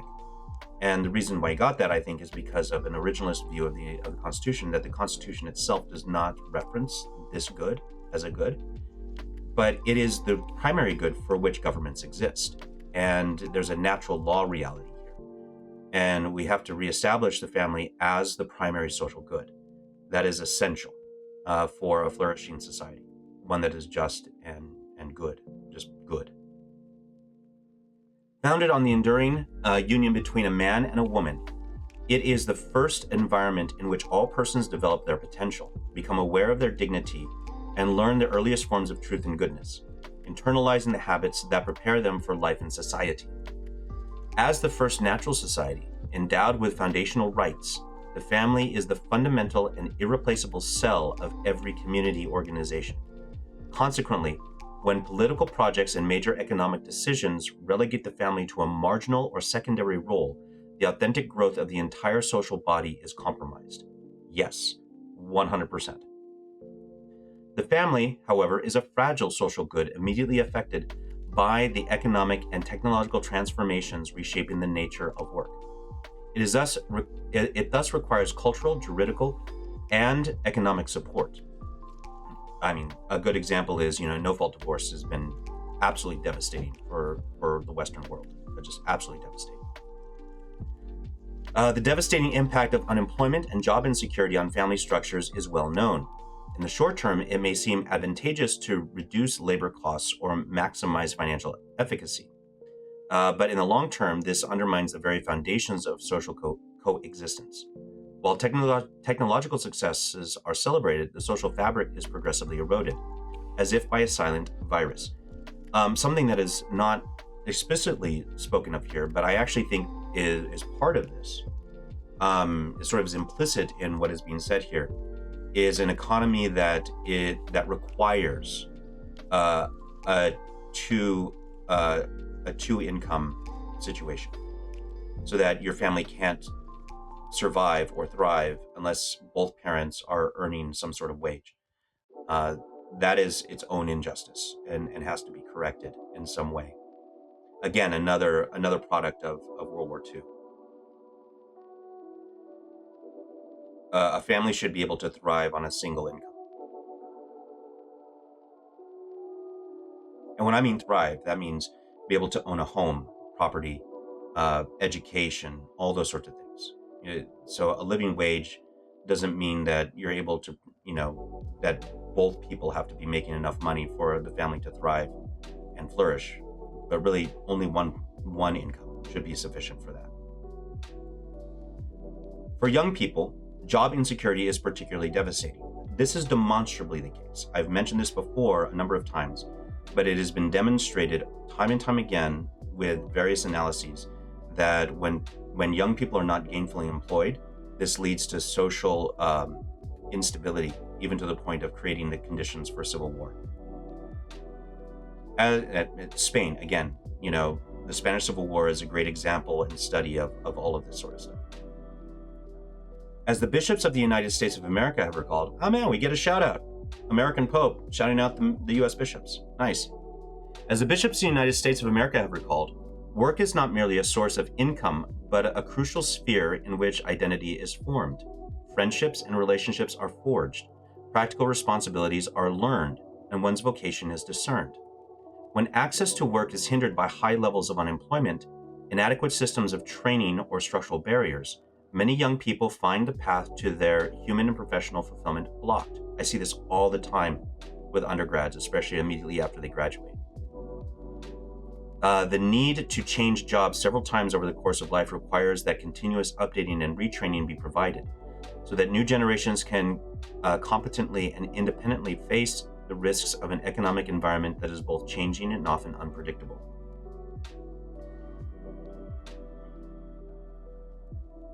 Right, Ethan. Also, yeah, family doesn't mean just the nuclear family, right? It's the extended family is necessary for a flourishing family. I was very privileged in the sense that even though I grew up very poor, I had my grandparents, my aunts and uncles, cousins, my great-grandparents, great aunts, great uncles all around me all the time. And that was a great advantage. And I think that's what kept me and my siblings from going down bad paths. This gives rise to a specific public responsibility. The state has the duty to support business activity by fostering conditions favorable to employment, promoting work where it is lacking, and defending it in times of crisis. Since it is a primary good for families and for society, particularly in an age of continuous technological transformation, we need a political creativity that will promote work and place the family and coming generations at the center. Otherwise, our economic progress will translate into new forms of insecurity and exclusion, as I said earlier. Supporting families and young people in this transition requires choices that make stability feasible. As has been noted above, labor policies need to provide continuity and the quality of employment, countering insecurity as a normal condition of life and encouraging realistic paths for entry into the workforce and for professional growth. What I would say, what this reminds me of is something my grandfather, relied on and taught me, which is that you are loyal to the company because the company is loyal to you. And that loyalty of the company to the employee has broken down over the last 50 years. And that needs to be sort of reestablished. Second, measures are needed to ensure a healthy way of living. For without a proper balance between work, leisure, and rest, right? I mentioned this earlier. This is why we need to insist on the Lord's Day being a day of rest, that no work for hire is done on those days. Families are weakened and young people struggle to develop a sense of responsibility. Furthermore, it is essential to invest in accessible education and retraining so that the professional mobility demanded by the digital economy does not become a harsh selection between those who are able to update their skills and those who cannot. Finally, social ties must be supported, with networks and educational communities that accompany life choices and prevent uncertainty from giving rise to loneliness or addictions. If implemented, these technological transformations can be navigated without undermining the capacity to build the future, which is what makes a society prosperous. Exactly. From protecting freedom against dependencies and commercialization. Dependencies and societal control. Having reflected on truth in education, work, and families, we must now consider the impact of the digital revolution on human freedom, addressing risks to both the mental health of individuals and broader social challenges. The subtler forms of addiction linked to the digital attention economy should not be underestimated. I mean, we know this now, I think, with all the studies, with the Facebook leaks, with all these sorts of things. Again, I would refer you back to the book, The Anxious Generation, that speaks about this in detail. Since platforms and services are often designed to capture users' time and attention, exploiting their vulnerabilities and weakening their inner freedom. When business models thrive on human weakness, the person is treated as a means rather than as an end. Those who design or finance the systems bear a moral responsibility that cannot be ignored. There is an urgent need to promote technologies that strengthen interior freedom by fostering education in digital sobriety and the protection of minors, thus countering models that exploit vulnerability. 100%. 100%. And I think we're starting to be more aware of that, and we're starting to address that. I know the EU is trying to make some very specific laws about that, and hopefully we will as well. I really hope that we switch the age of sort of like internet consent from 13 up to 16, like is suggested by Jonathan Haidt in his book.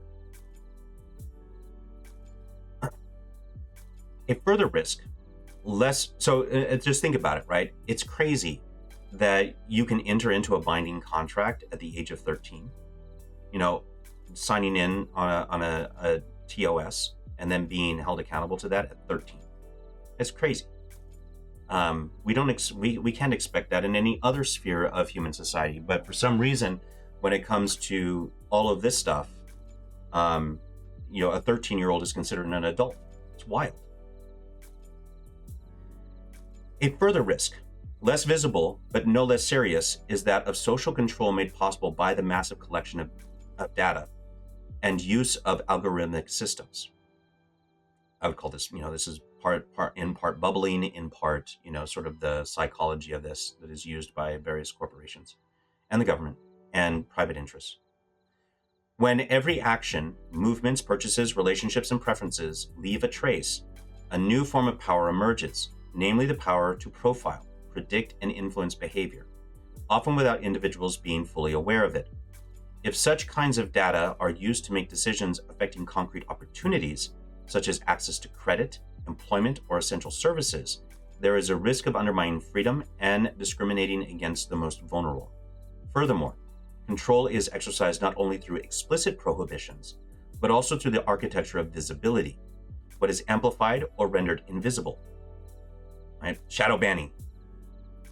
What is rewarded or penalized ultimately shapes opinions and choices, fostering conformity and self-censorship. For this reason, freedom in the digital age is not merely a matter of interiority, but also a public concern.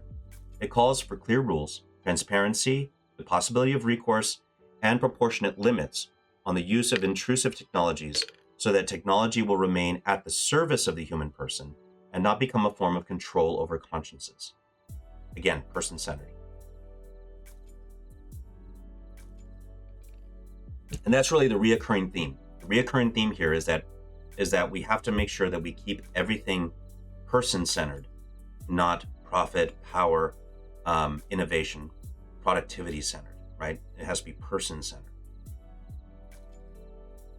At the root of these problems lies a technocratic and post-humanist mentality that tends to regard the human person as an object to be manipulated or a resource to be optimized, removing all safeguards against the unchecked pursuit of profit. Burn Laser, thank you for the follow. Appreciate that. What prevails is efficiency rather than respect for freedom and human dignity.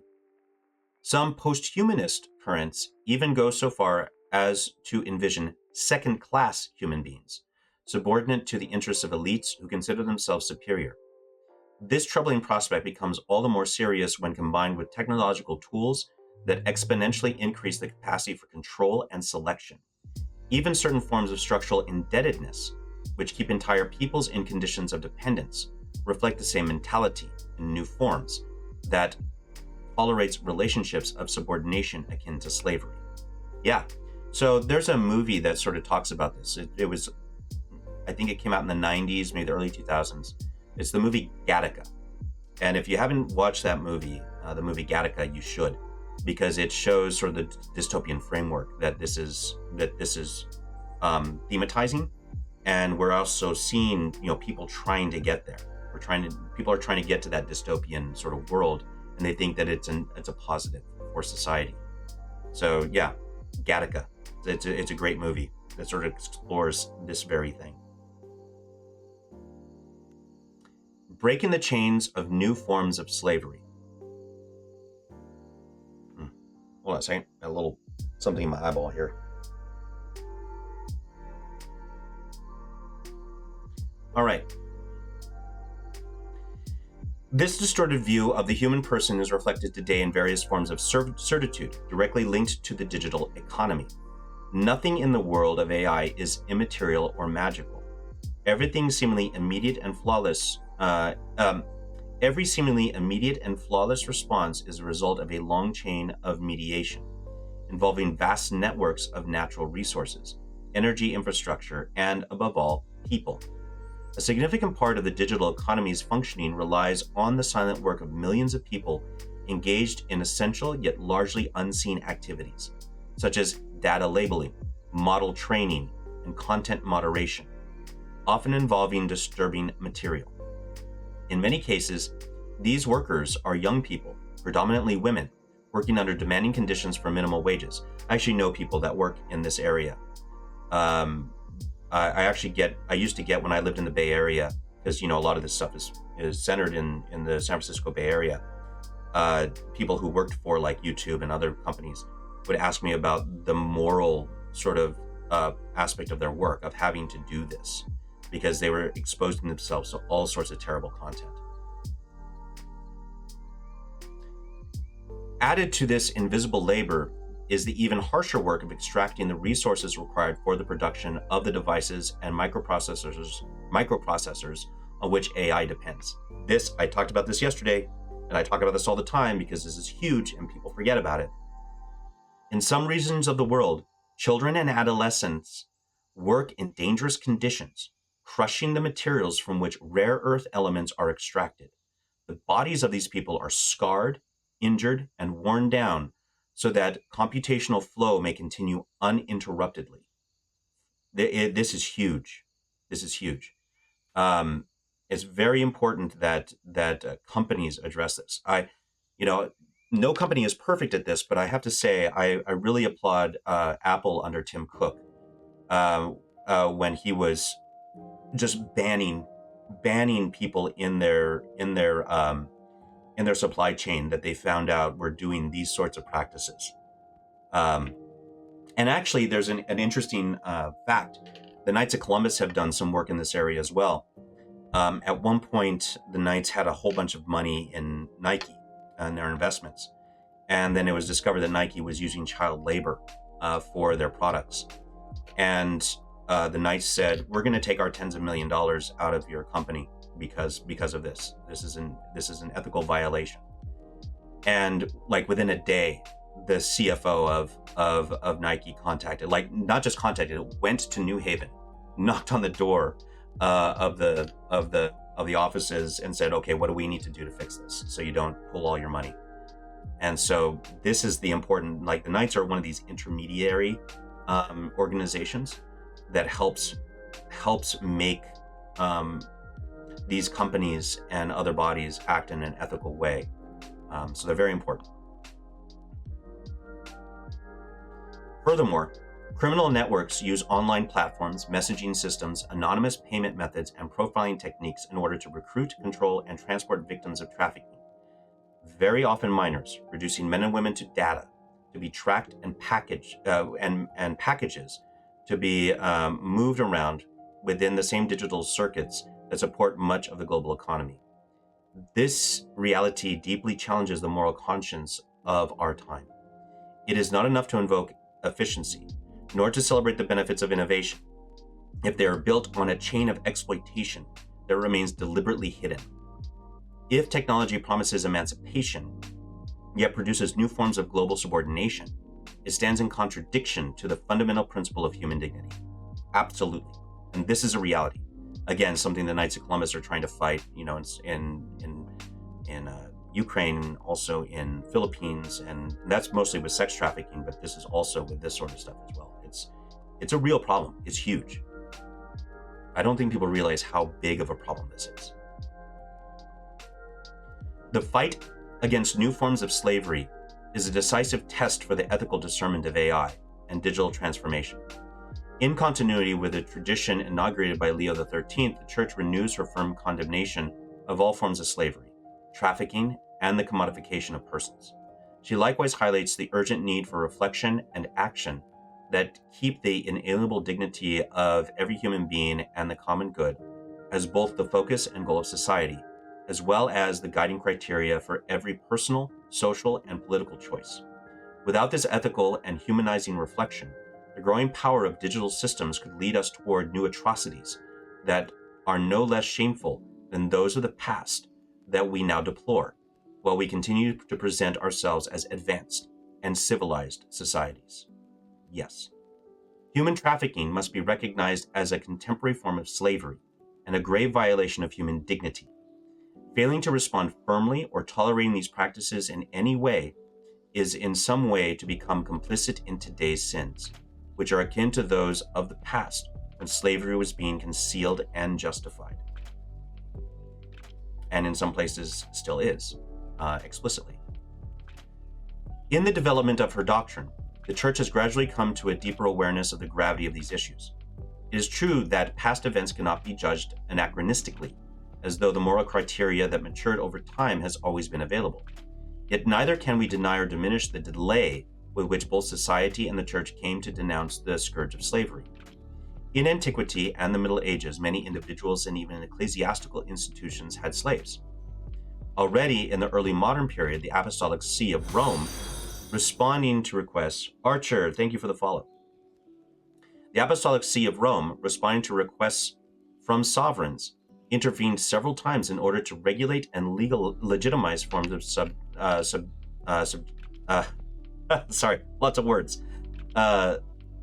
subjugation, and in certain cases, the enslavement of infidels. It was only in the 19th century that a formal, absolute, and universal condemnation of slavery was clearly articulated, notably under Pope Leo XIII. This development offers a clear example of the Church's growth in understanding the perennial truths of revelation that she safeguards. Although there was not always consistency in practice, given that slavery was long tolerated before being unequivocally condemned. There has been a continuous affirmation throughout history of the dignity of every human being, created in the image of God, even if it took 18 centuries for its full incompatibility with slavery to be explicitly recognized. This constitutes a wound in Christian memory, one from which we cannot consider ourselves detached. It is impossible not to feel deep sorrow when contemplating the immense suffering and humiliation endured by so many in stark contrast to their immeasurable dignity as persons infinitely loved by the Lord. For this, in the name of the Church, I sincerely ask for pardon. Good for him.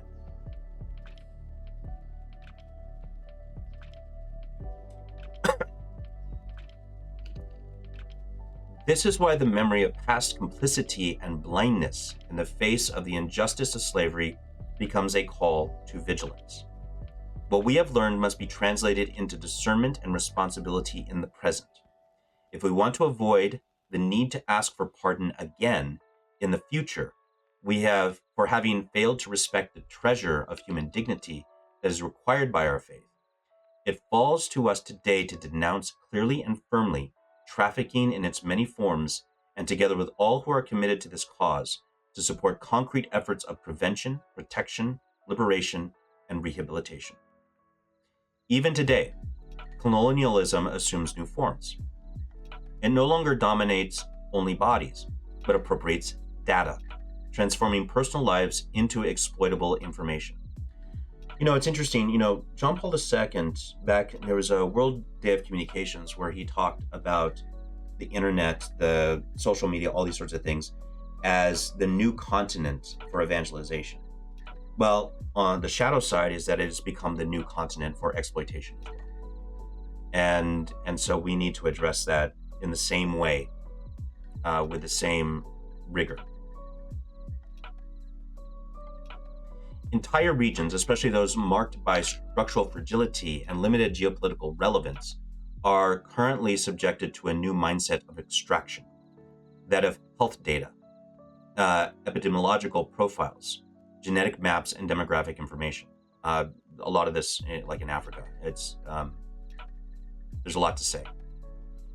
These have become the new rare earths of power, vital data, which, once aggregated and analyzed, can be used to train predictive models, guide investment strategies, anticipate crises, and above all, determine who and what is deemed to matter. And actually, this isn't just like places like Africa, but this is also in like the United States, where you divide up certain types of groups that you want to exploit for profit. We saw this again in the Facebook leaks, where young women in particular were being sort of exploited by the various algorithms and technologies that were being used in Instagram, that are still really kind of being used in Instagram, in order to predict their behavior and to get more eyeballs so that they can get more profit through ads, even though they knew it was going to have a significant harm on the mental health of these people.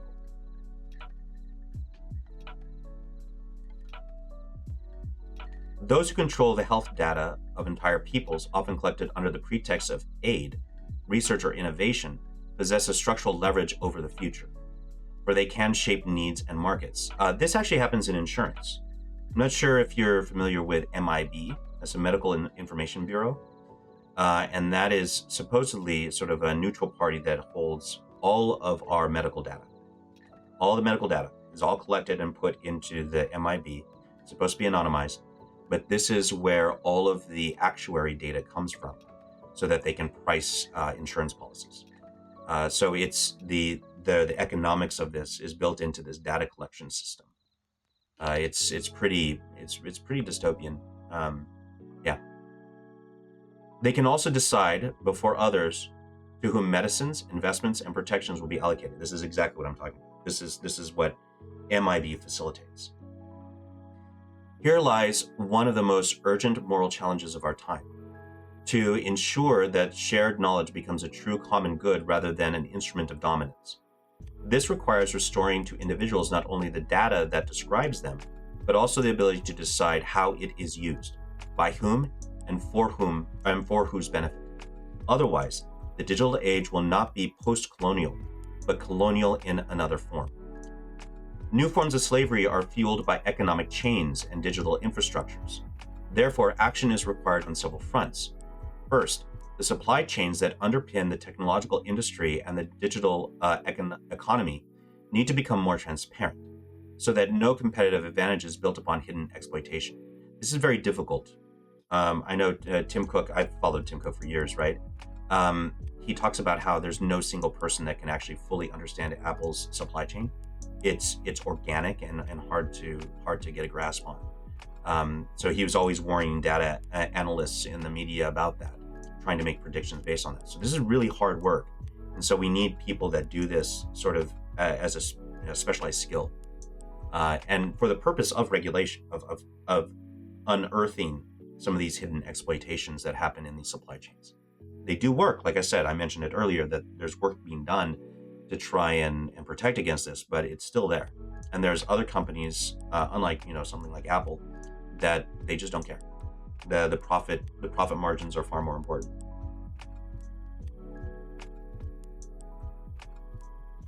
It's huge in big tech. A huge problem that no one seems to want to talk about. Second, companies and investors need to adopt clear criteria for preventive ethical verification, that is due diligence, placing among their priorities the protection of workers, the fight against forced labor, and the assessment of the social impact of data-driven business models. Right? Data-driven as opposed to person-focused, right? So again, re-emphasizing this notion, person-centered. Furthermore, digital platforms must cooperate responsibly with authorities and civil society to prevent communication, payment, and profiling tools from becoming channels for the recruitment and control of victims. This is very difficult. Anyone that works in sort of like digital security will tell you that this is almost impossible. Because the moment you open up access to anyone, you create a backdoor and a key that is only accessible to government. And for those people that are trying to find crime, you create a backdoor for anyone to get into. It's like you've automatically made a whole bunch of copies of keys. It's very difficult to control and maintain. I've got a couple friends that work in this field, and they're very critical of many of the laws that are trying to be made, particularly in the EU, about this backdoor access. And also governments can use it to control their people as well. We see this already in a number of countries, China being a great abuser of this. When such efforts converge, the digital environment can be transformed from a space of exploitation into one of protection, prevention, and the promotion of human dignity. A shared responsibility. The various areas just considered, the search for the truth in public life, education in the digital environment, the transformation of work, the fragility of families, and new forms of slavery are not isolated phenomena. Rather, they reflect a common underlying issue, namely that if technology becomes the ultimate criterion, the human person risks being reduced to data, a cog in a machine, or a commodity. If, however, technology is integrated with a wise perspective, it can become an instrument of growth, justice, and fraternity. Again, person-centered, person-focused. From this perspective, the social doctrine of the Church calls for a shared responsibility. It asks that these processes be guided with foresight by institutions capable of regulating without stifling and protecting without taking over, by businesses that recognize work and dignity as measures of success, by intermediary organizations and educational communities that rebuild trust and relationships, and by citizens who cultivate responsibility, moderation, discernment, and a sense of truth. Only in this way can innovation generally serve integral human development, rather than becoming a source of exclusion and dominance. And only in this way can the promise of progress be recognized as authentic, because it is measured against the inviolable dignity of every man and woman. This is huge, very important. So that's the sine qua non. That's what has to happen, right? This is what we have to plan for and prep for. This is the guidance and framework that needs to be used. All right, final chapter. I mean, there's a conclusion, but this is the final chapter. We might actually be able to get through this before I have to do things in work. Hold on a second here. Oh no, just got disconnected from my deal here. Hold on a second. All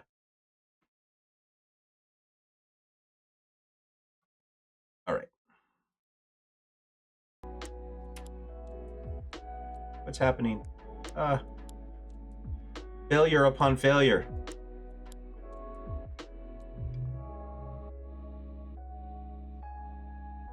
All right, what's going on here? Hold on a second. Yeah, we're stuck a little bit.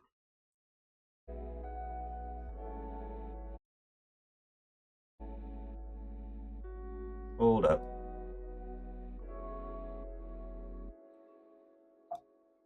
Let's cancel that. Cancel. All right. Let's see what's going on here. Why stuff stopped? All right, give me a second here, folks. Got a technical difficulty happening. I went to go check my calendar and everything decided to go to just shut down. The machines, they're trying to get me, man. Trying to get me now. Okay, good. Yeah, I don't have an actual appointment until 2 p.m. my time, so I think we have plenty of time to get through this before the end of this. Let me get some water here. Exactly.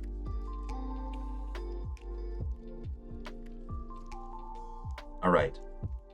Let's see here. All right. Everything is going right there. That's good. Everything's good there.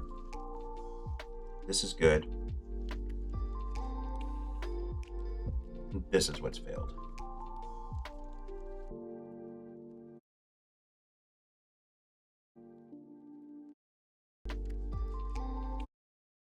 Let me shut this down. Make sure I'm connected. I am connected. Okay, good. Let me open this back up.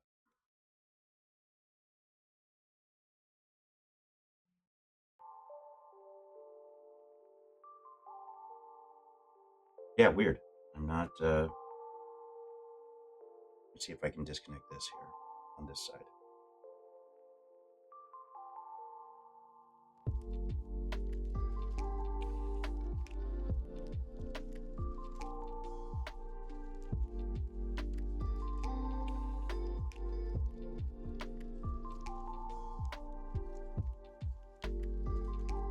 All right. So for whatever reason, here, let me take this off. Problem with technology, it doesn't always work properly. Wait a second. All right, there we go. That should have fixed it.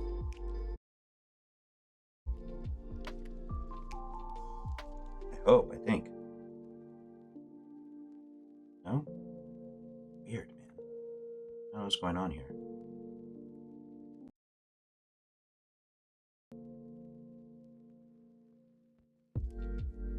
So let me ask you guys real quick. Can you hear the music?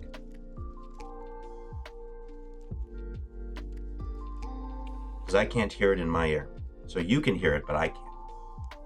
Okay, so that is definitely a problem. That's weird. Yeah. That's a problem on my end. Doesn't matter. It's fine. I don't need to hear it. Maybe I'll reactivate. As long as you guys can hear it, it's fine. Okay. Chapter 5. The Culture of Power and the Civilization of Love.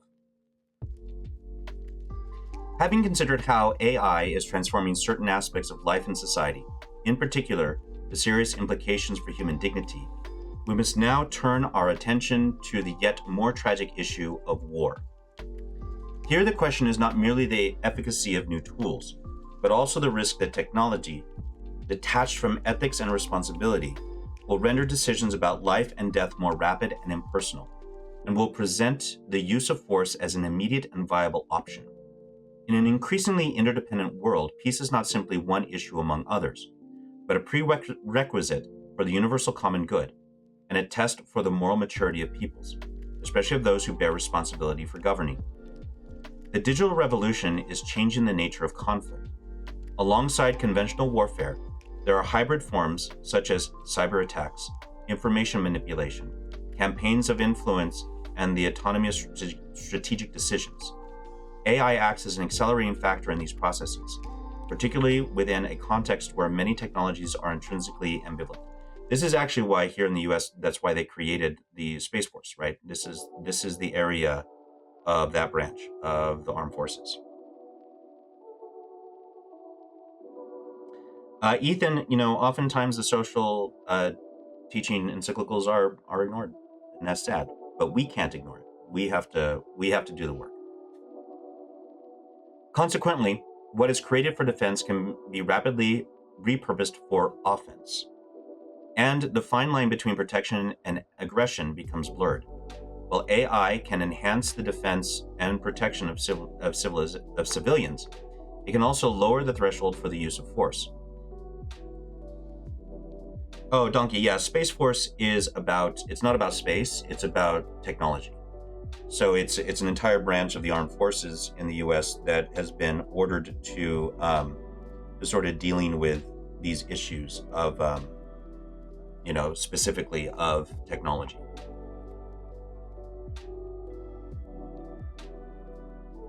And how that all is interconnected with military defense and offense nowadays. So each branch has its own branch of that within itself, but there's that whole Space Force that is dedicated to this work.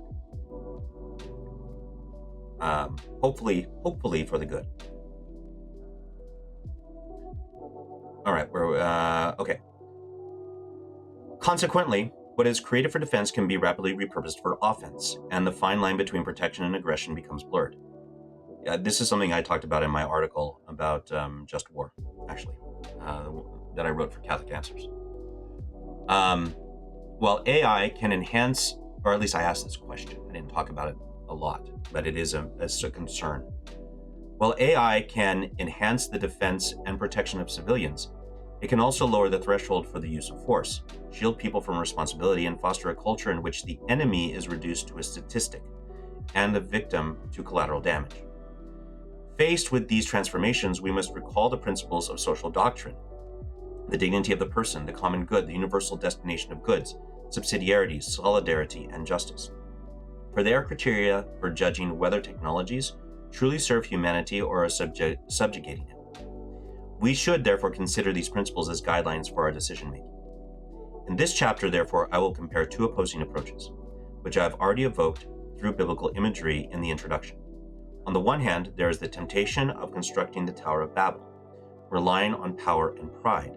On the other hand, patience is required in order to rebuild Jerusalem, piece by piece, as in the time of Nehemiah, by safeguarding humanity and the common good.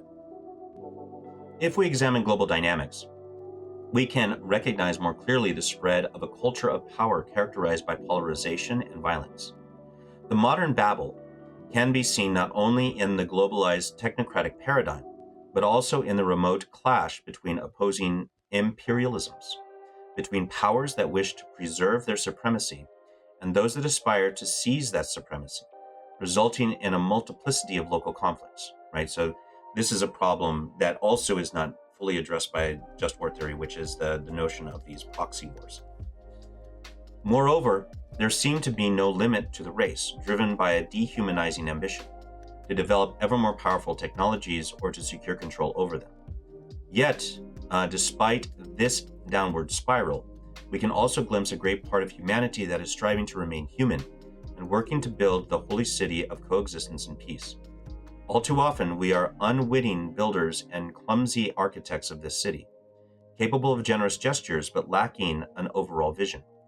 This building project is slower, less visible, and less spectacular, and awaits a better understanding and greater coordination so that it may become the conscious and clear responsibility of every community, from families to states, and the relations between nations.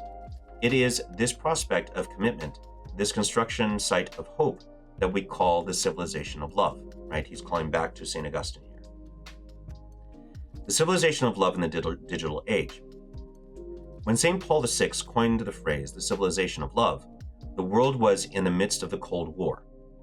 Now, many of you won't remember the Cold War. I remember the tail end of it. It was not pleasant. Not a pleasant time. An arms race and severe economic instability. In that context, the Church proposed an alternative path to that of ideological opposition between systems, and envisioned a social order in which justice and charity are intertwined and love becomes the guiding principle of economic, political, and cultural life. And just as an aside, again, love here does not mean some sort of notion of affection, right? This is not what we call eros or erotic love. We're talking about love as desiring the highest good of the other, right?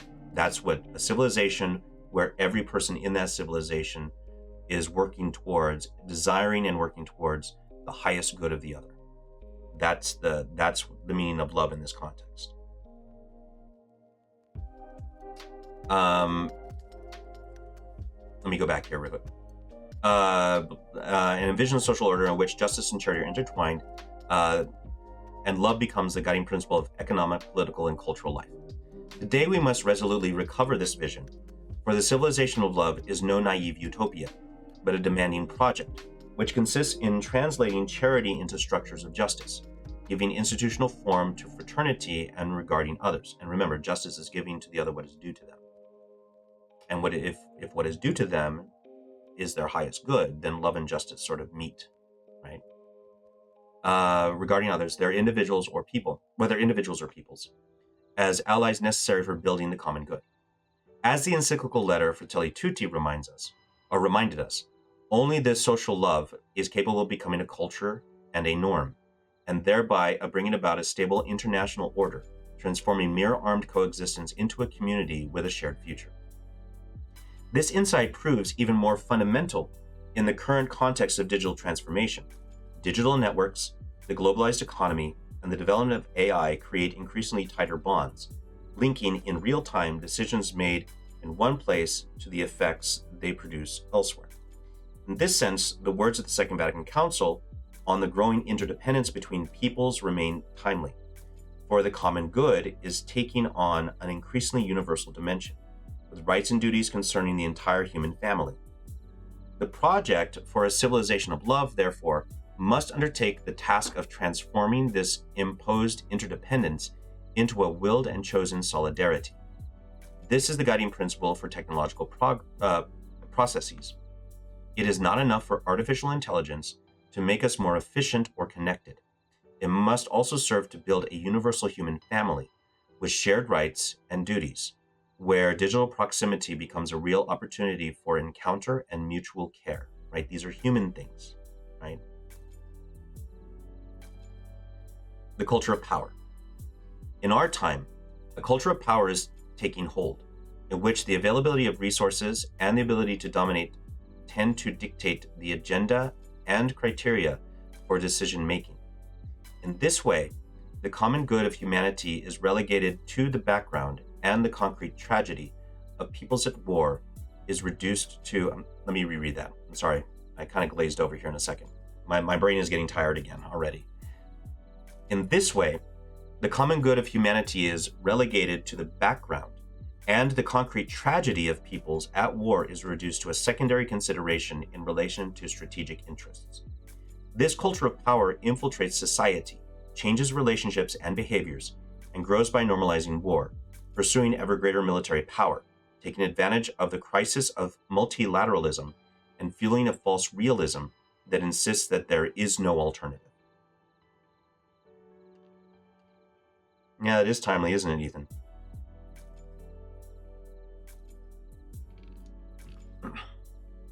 The normalization of war. Now, before we get into this, I think it's important to note something. So when I was in college, I was training to be an officer of Marines, right? I went to Texas A&M on the Marine Corps scholarship.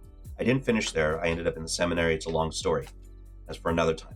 But one of the things that I recall very clearly was a map of the globe that was presented in one of my military science classes.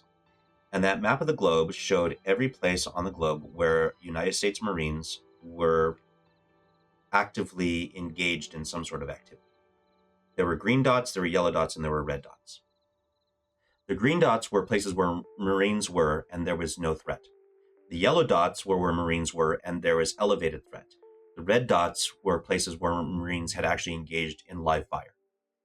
The entire globe was covered with dots. Covered. And this was back in like 98, 99. Right? So the normalization of war has been a reality since at least the 90s, probably the 80s, we are engaged in active conflict everywhere, on nearly every continent, constantly. We only get some of the stuff in the news, only those things that make headlines. But if you look at it in the actual on-the-ground data, what's actually going on militarily, it's everywhere. And it's just a normal state of affairs now. It's there's something wrong with that, something fundamentally wrong with it. In 1965, the words of St. Paul VI resounded powerfully at the UN General Assembly. Never again war. Never again war. We must acknowledge that despite the desires and declarations for peace, the past 60 years have been marked by conflicts of astonishing brutality, often affecting civilian populations on a massive scale, leading to the death of innocent victims, mass displacement, social destabilization, and long-lasting wounds. Nevertheless, in public discourse, there was a widespread conviction that war should remain a last resort, subject to strict ethical and legal limits, and always oriented toward a political vision of peace. Following developments in the immediate post-First World War period, a turning point occurred after the Second World War. Peace was made the focus of the international order, as attested in particular by the United Nations Charter, with the intention to save succeeding generations from the scourge of war. It's been a complete failure, an absolute failure. The UN is a failure.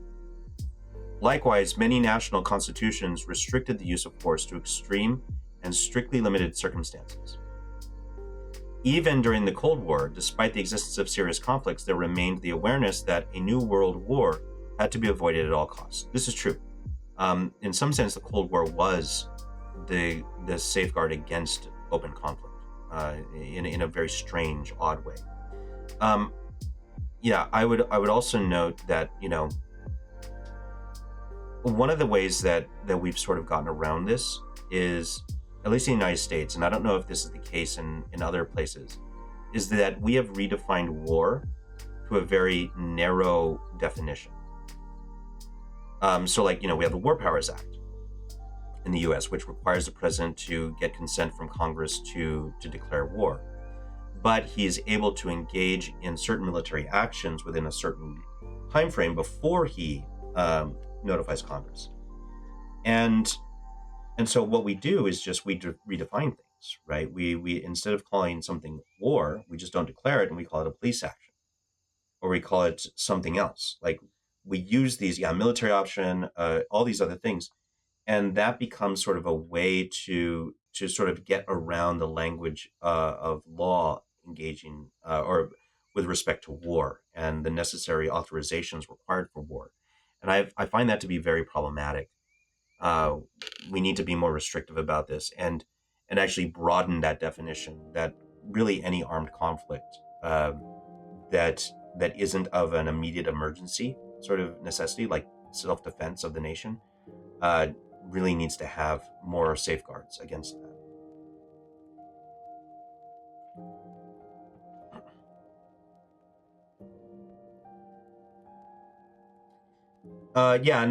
Pete's trying to do that. That's sort of what's going on in the administration right now. And to some degree, I agree with them that the War Powers Act is problematic, right? The president needs to be free to act on one level, but there also needs to be safeguards and oversight on another level. That's the whole checks and balance system that we have.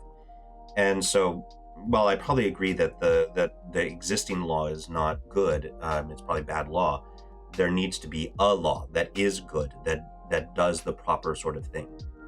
And so this is the problem, sort of American culture is just so hyper-litigious that we forget, again, that persons are involved in this, and we get focused on law. Skrillex, thank you for the subscription. I appreciate that. Okay. Where were we at? Today, however, we are witnessing a real paradigm shift in public discourse and in decisions regarding rearmament, with a troubling revival of war as an instrument of international politics. While the very ethical principles that had previously limited its use are being eroded, regional conflicts that drag on over time, escalating tensions and reciprocal threats are becoming almost commonplace, and forms of conflict driven by the desire for territorial expansion that were thought to be overcome by re-emerging, overcome are re-emerging. Public opinion is gradually being shaped and conditioned by polarizing media narratives, which are often amplified by algorithms and prioritize conflict and confrontation, right? Because war sells, right? It sells. They can get more ad revenue. Speaking of ad revenue, got an ad coming up here in 20 seconds. Again, just the standard for me for an opportunity to stand up and walk around. I'm gonna make myself some coffee on this round because I feel like I need it. So I will be back right after this little break.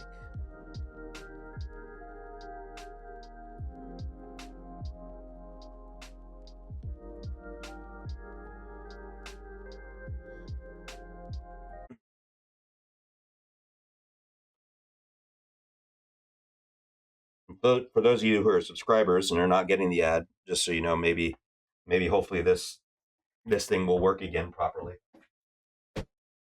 Oof. It's a lot of sitting, man. A lot of talking.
All right.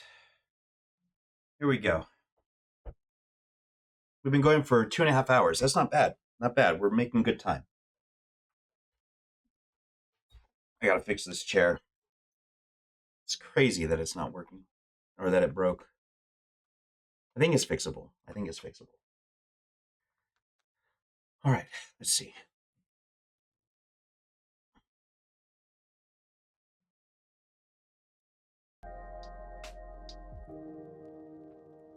All right.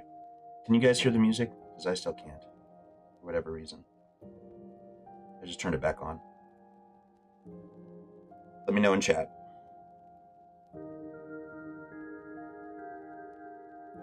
Okay, good. Thank you. Okay.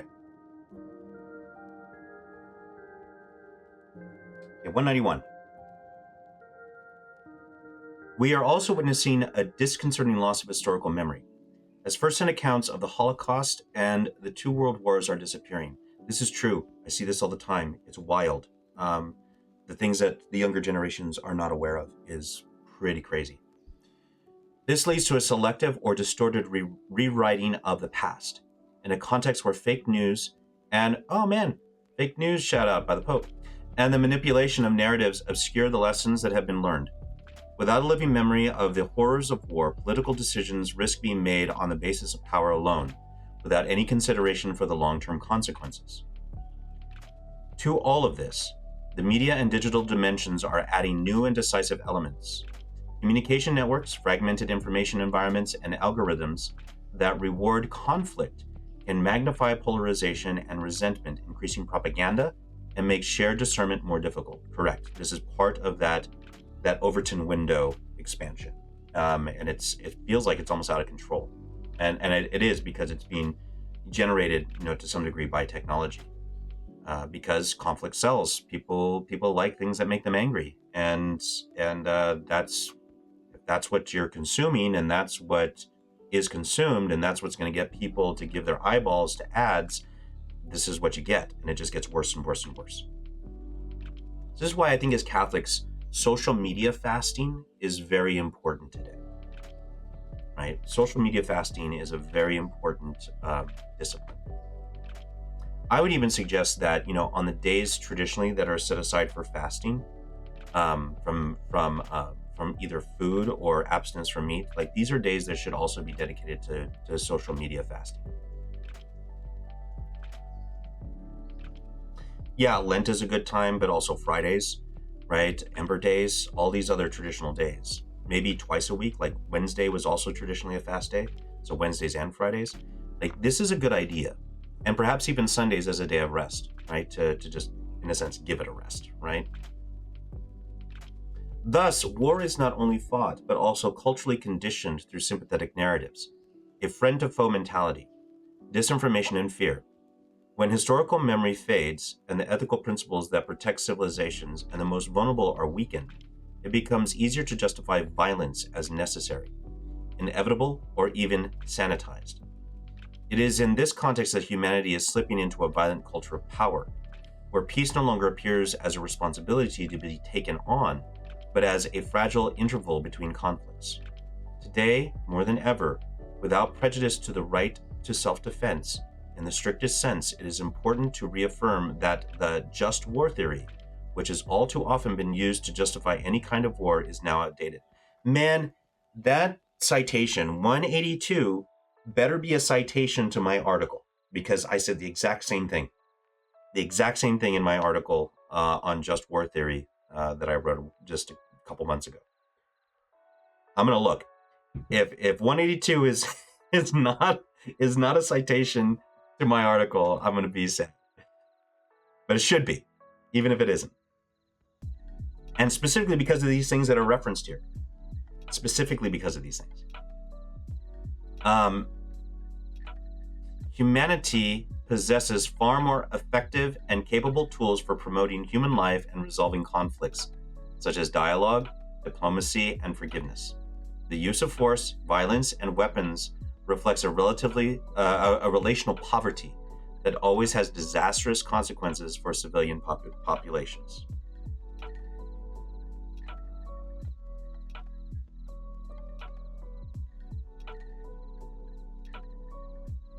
Force without limits. The growth of the military-industrial complex. Oh man, our boy Rand Paul and Ron Paul is being referenced here in an encyclical. The growth of the military-industrial complex has become a defining feature of the current political landscape and has become a key sector in the economy of various countries. The close link between economic interests, the military apparatus, and political decisions, produces an armed nation, in which war appears as a natural extension of politics, and the arms market becomes an autonomous driving force behind military decisions. Yeah. Nor can we ignore the enormous economic interests behind war. The armaments industry and countries that supply weapons profit from a market that thrives precisely in conflicts. Sorry, again, I need to reread that. Nor can we ignore the enormous economic interests behind war. The armaments industry and countries that supply weapons profit from a market that thrives precisely on conflicts. Yeah. In this sense, there are also financial interests that contribute to fueling tensions in various regions of the world.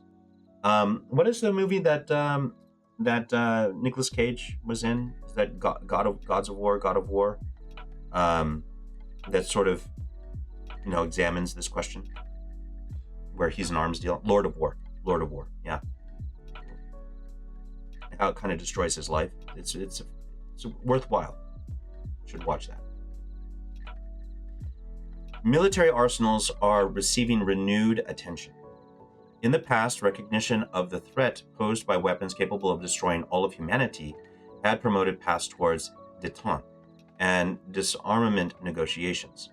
Unfortunately, this approach has been left behind, and the evolution of nuclear arsenals, including the prospect of its tactical use, makes the use of such weapons seem less improbable. In this context, the Treaty on the Prohibition of Nuclear Weapons, which came into force in 2021 with the support of over 70 countries, is an important step. However, it risks remaining largely symbolic since the major nuclear powers have not agreed to it. This has led to the widespread yet erroneous belief that nuclear deterrence is an indispensable prerequisite for security. This has also contributed to a new arms race, which is hard to control, and accompanied by the gradual dismantling of nuclear reduction agreements, as well as the development of miniaturized weapons that make their use seem like a more viable option. Well, of course, because reasons, right? And the reason should be obvious, right? Even though, Israel's not formally declared as a nuclear power, formally. Yeah, no, of course not, because nuclear-powered countries believe that they have to have this form of deterrence in order for the safety of their civilization, and it's just not true. It's simply not true. It's a false gambit. The same logic applies to conventional warfare. Military force, weak diplomatic initiatives, and the complexity of the interests at stake contribute to conflicts that tend to become protracted, with extremely high human and environmental costs. It is much easier to start a war than to stop it, and yet, discussion on conflict prevention remains tragically marginal.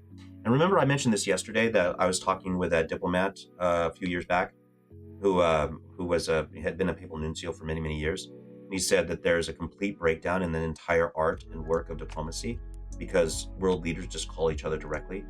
So this work of diplomacy and the professional class of diplomats, that work needs to be reestablished. It needs to be reemphasized and relied on in order to create more stability. Until that happens, I don't see there being a real solution here. The situation is further destabilized by the presence of new armed operatives, such as jihadist groups, private militias, and criminal networks that mark the end of the state's monopoly on the use of force. I'm glad he called this out. This is big. This is not a small thing. It's actually kind of brave to mention this, I don't really describe people as using brave words, but in our current climate in the world today, calling these groups out is brave. Often these groups intertwine vague ideological motivations with concrete economic interests, transforming war into a way of life. for entire generations of young people and children. Here, the objective is no longer a definitive victory, but the perpetuation of conflict as a source of power and income. Yep. Weapons and artificial intelligence. This is actually scary, folks. This is scary. I've read about some of this stuff. I've heard about some of this stuff. This is and this is the stuff that's public. Like, so the stuff that's not public, whenever I hear about things that are public, I think about what is not public, and I'm like, oh dear, we're in a very dangerous place, right? So the above mentioned scenario is linked to the unceasing development of weapons systems, particularly those involving AI. The Holy See has recently observed that the growing ease with which autonomous weapon systems can be deployed makes war more feasible and less subject to human control. I mean, we're creating the conditions for the Matrix, right? It's just so dystopian. This violates the principle that armed force should be used only as a last resort in case of legitimate self-defense. For this reason, the development and use of AI in warfare must be subject to the most rigorous ethical constraints to guarantee respect for human dignity and the sanctity of life, and to avoid a race to develop such arms. Sometimes there is talk of artificial moral agents, as if machines were able to distinguish between right and wrong with greater consistency than a human being. Yet, moral judgment cannot be reduced to calculation, for it involves conscious, personal responsibility and the recognition of the other as a person. Therefore, it is not permissible to entrust lethal or otherwise irreversible decisions to artificial systems, right? So this is a command, right? This is the Holy Father saying this cannot be done. This is inadmissible, right? To use the term of Pope Francis.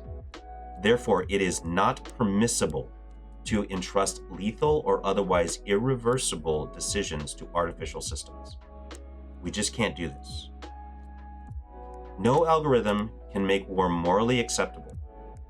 AI does not remove the intrinsic inhumanity of conflict.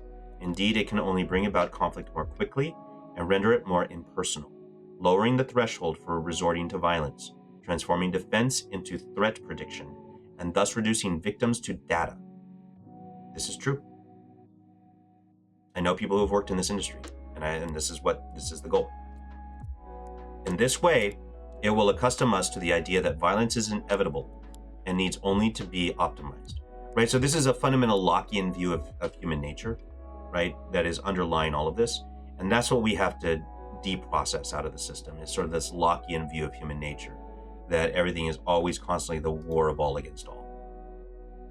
It's the loss of hope, right?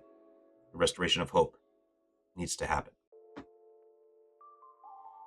This does not diminish the importance of instilling, as far as possible, values and sound judgment into the artificial systems we build, so that they can contribute to a moral ecosystem in which humans are better able to listen to their own consciences, as well as allowing AI models to establish appropriate boundaries. It is not enough to invoke a generic type of ethics. Concrete criteria for discernment must be established. The first such criterion concerns personal responsibility. When a decision to strike becomes automated or opaque, the risk of abdicating responsibility increases. And actually, quite frankly, studies have shown that this actually creates greater sort of like PTSD in the people involved in that more opaque system and more impersonal system. For this reason, the chain of responsibility must be identifiable and verifiable. Those who design, train, authorize, and employ technology must be held accountable for their decisions. The second criterion pertains to the moral time frame for making judgments.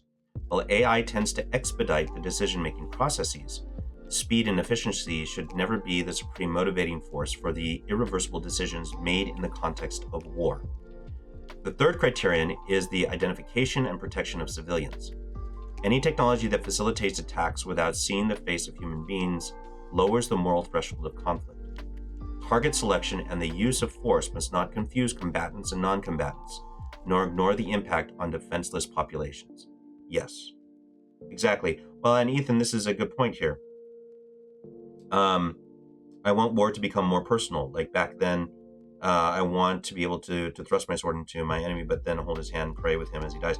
To some degree, that's true. And that sounds weird to a lot of people, but that is true. It's the personal nature. When war is personal, and when you're the one that has to take the life of another and it's proximate, it really changes your approach to war. It's like they always say, those who have experienced war are the ones who are against it the most, because they've experienced that the sadness, the trauma, the pain that goes along with that. So they know the reality of it. And if you don't know the reality of it, you just have these buffers between you and the actual taking of human life, then that personal dimension goes away and makes war a lot easier and perhaps more vicious and more destructive. These criteria give rise to certain non-negotiable requirements. First, all systems used in a war setting must guarantee the possibility of retracing and reconstructing decision-making processes, so that accountability and blame are not collapsed into the machine. That's right. The devil made me do it, right? The daemon, the machine made me do it. Second, the decision to use lethal force cannot be delegated to opaque or automated processes, but must remain under effective, self-aware, and responsible human control. Finally, it is imperative to establish a shared framework, also at the international level, in order to curb the technological arms race and ensure robust protection for civilians and the infrastructures necessary for their survival. Yep. The crisis of multilateralism. The culture of power also stems from the crisis of the multilateral system. The institutions established to safeguard the concept of a common future for all peoples and a global common good appear to have been weakened. This is due not only to structural limitations, but also to a frequent lack of shared will to support and reform them, or to recognize their moral authority. Instead of making progress, we are regressing from the significant turning point of the 20th century. After 1989, the collapse of communist regimes in Europe also followed by a predominantly economic globalization, which lacked an adequate political framework capable of sustaining dialogue and peace. An almost blind faith was placed in the ability of the markets to generate prosperity, democracy, and stability. Yeah, this didn't happen. I've got friends from Romania that after the fall of communism in their country, there was just chaos and disaster, and things like prostitution was high, and it just was really awful. It hasn't fully recovered still. It still has problems as a result of that. In reality, rather than automatically generating unity and peace, globalization has provoked fundamentalist, identity-based, and nationalistic reactions. The result is a far cry from genuine multilateralism. Instead, what has appeared is a disorderly and conflict-ridden multipolarism with a prevailing sense of mistrust. That's very true. When no one is the enemy, everyone's the enemy, right? Now, at least during the Cold War, it was defined. Like, you could see, like, there was very clear lines. And oddly enough, those clear lines created sort of conditions for trust at certain levels. Like, you knew where you could distrust people, and you knew where you could trust people. Now, in this sort of like cloud of conflict, it's like you're alone in the dark.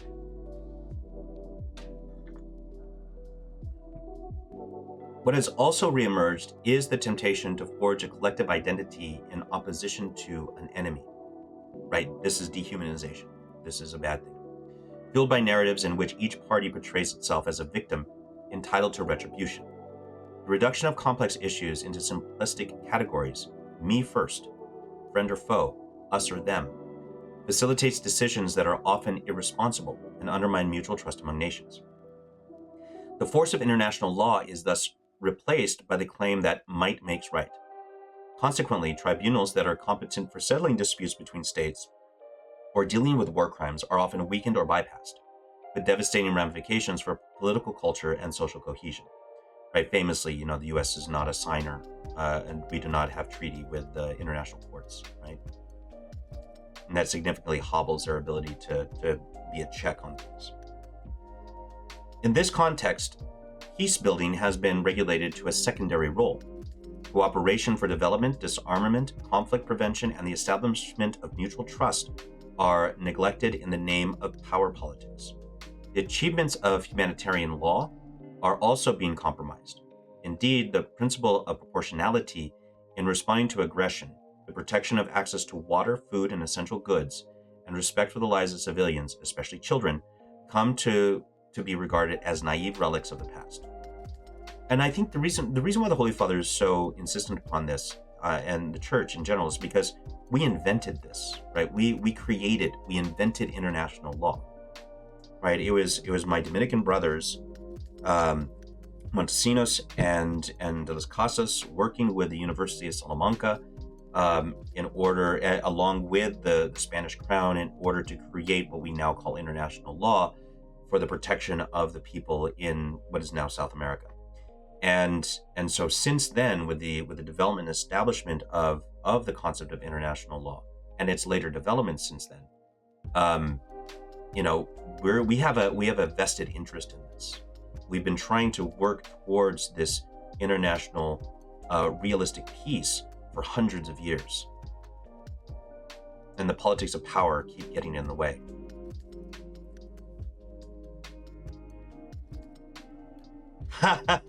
Yes, exactly. We interrupt this analysis from the Dominican Order of Preachers. You are 100% correct. I gotta wave the flag, man. Gotta wave the flag. That is the best first-time chat that I've gotten so far in this channel. I love it. Just the right amount of snark in that, but also true and also good. I love it. A supposed political realism. We live at a time of significant spiritual and cultural blindness.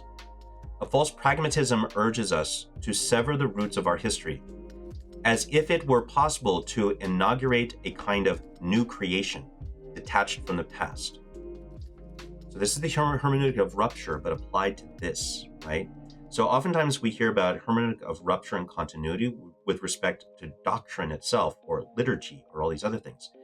But the Holy Father is using the same idea, right? Realpolitik on steroids, using the same idea of a hermeneutic of discontinuity with respect to historical roots and the way in which we engage the political process, the way we engage war, the way we engage all of these things at a political, structural, and social level, which is, I've never seen anyone else ever do.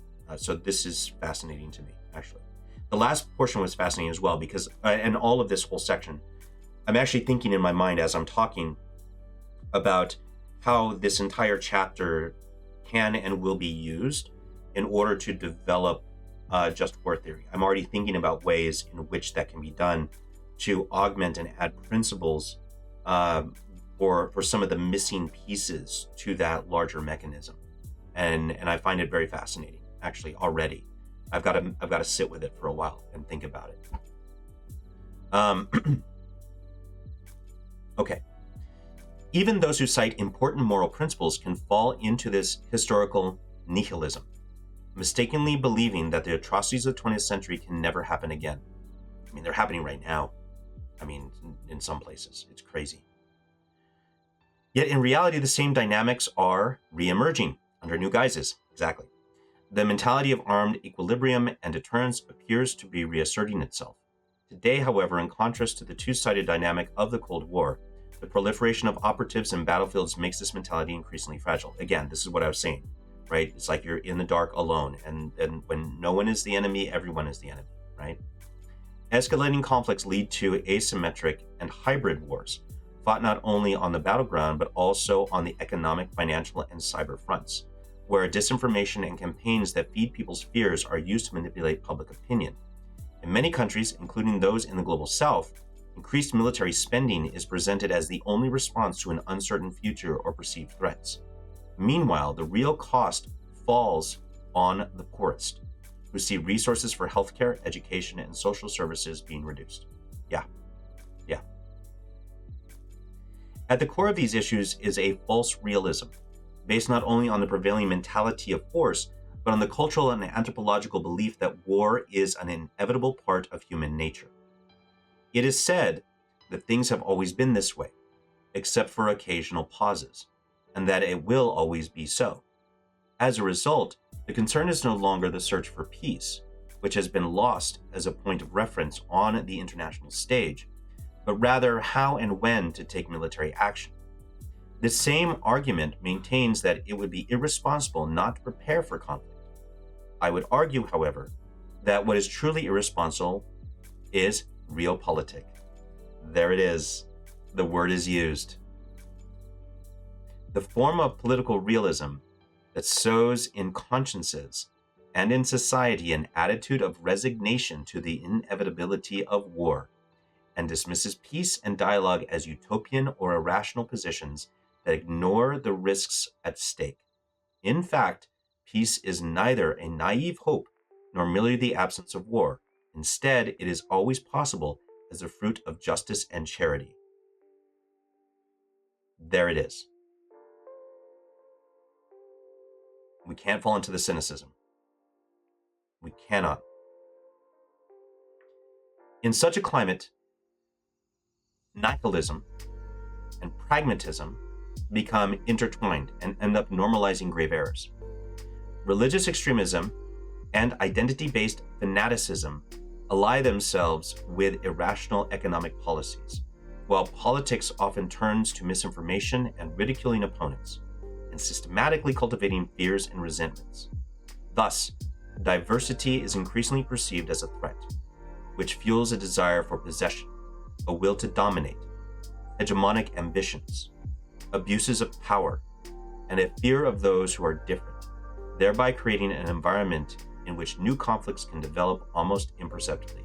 The Pope just called out the entire world. I can point to the countries. I know exactly what he's talking about in each one of these statements.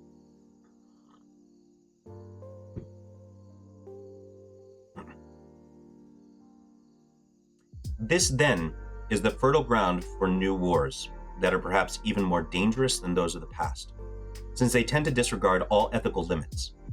This started really with World War II, discarding ethical limits. There was some of that in World War I, but they were still sort of figuring things out with mechanized warfare. But World War II, especially its end, and not just the dropping of the bombs, but other aspects of it, already were beginning to eliminate the ethical limits of war. Like the requirement of unconditional surrender, for instance. This is unethical. What was once considered unacceptable can now be carried out almost without hesitation, while the international response is increasingly influenced more by the interests of individual governments than by the objective gravity of situations. Decisions now seem to be driven almost exclusively by economic calculations, justified through media distortions, manufactured enthusiasm, and dreams that inevitably shatter, generating frustration and further violence. When people come to believe that nothing is generally true and that principles are hollow words, then the fuse in their hearts is lit for new eruptions of intolerance and aggression. So this is actually the conditions that we're setting up in Iran, unfortunately, right? So the poor Iranian people have been under this terrible tyrannical government for 50 years, my whole lifetime, literally my whole lifetime, and 48 years. And they need liberation, they need freedom, they need this. And we have offered them the promise and the hope of freedom. But are we going to give it? Right? Are we actually going to provide it? Or are we just going to shatter hopes again, like we keep doing? This is a problem. This is a real, concrete, definable, measurable problem that we as a country keep repeating over and over and over again. We're not the only ones, but just as a self-reflection, yeah, it's a problem. In these situations, the issue of concrete safeguards to prevent future violence remains an open question. When a culture normalizes and justifies conflict, a dangerous pathway opens up. In that, what seems unthinkable today may become acceptable tomorrow in the name of utility or security. In countries marked by serious social tensions, we cannot rule out the possibility that some leaders may consider armed conflict as an effective way of diverting attention from domestic problems and a cynical tool for managing difficulties.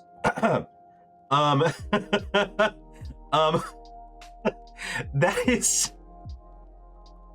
okay. Yeah, oh no, exactly. And I'm not even talking about, right now. I mean, I'm old enough. I remember us bombing people during the Clinton administration when certain news items came out to try to distract from what was going on. It was, yeah, this is a real thing that happens. And sure, it might align with actual goals, but it cynically sort of aligned. And the Holy Father is just like, he's like, look, guys, we see you. We see what you're doing. That is good for him.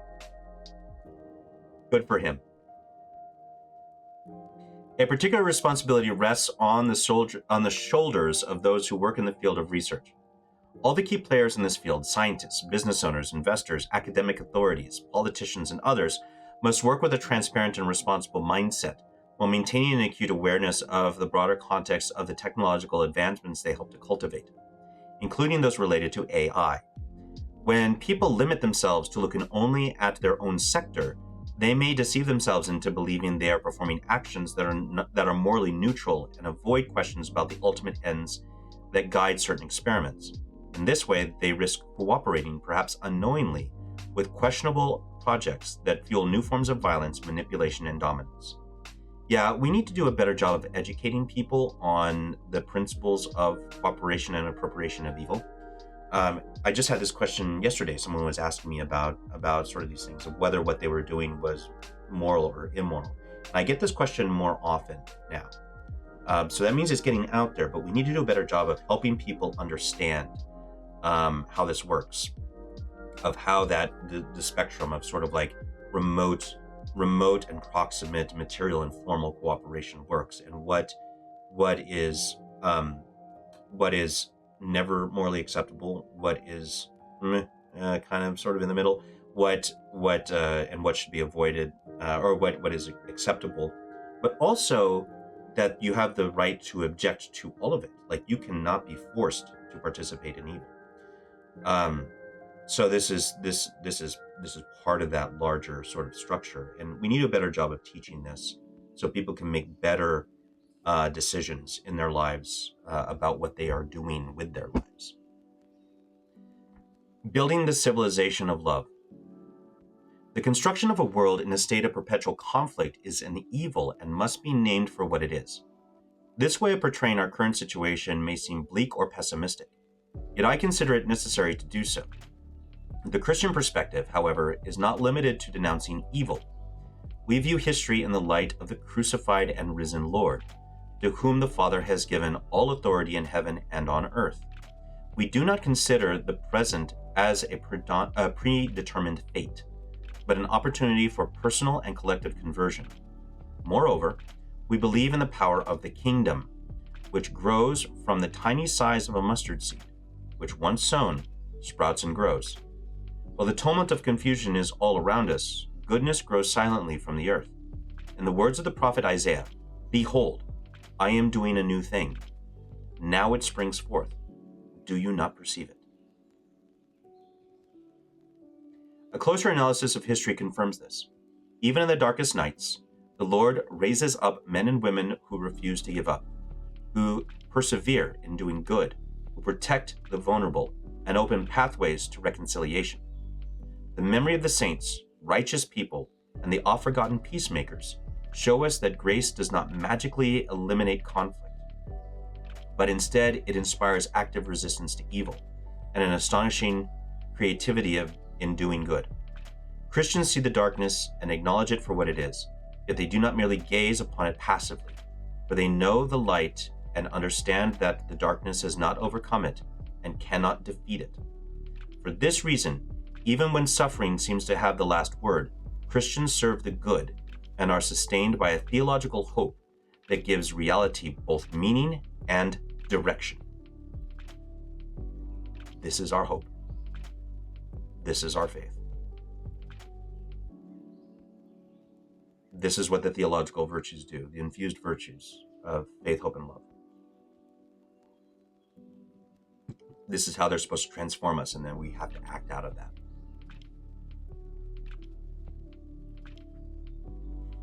We can all do our part.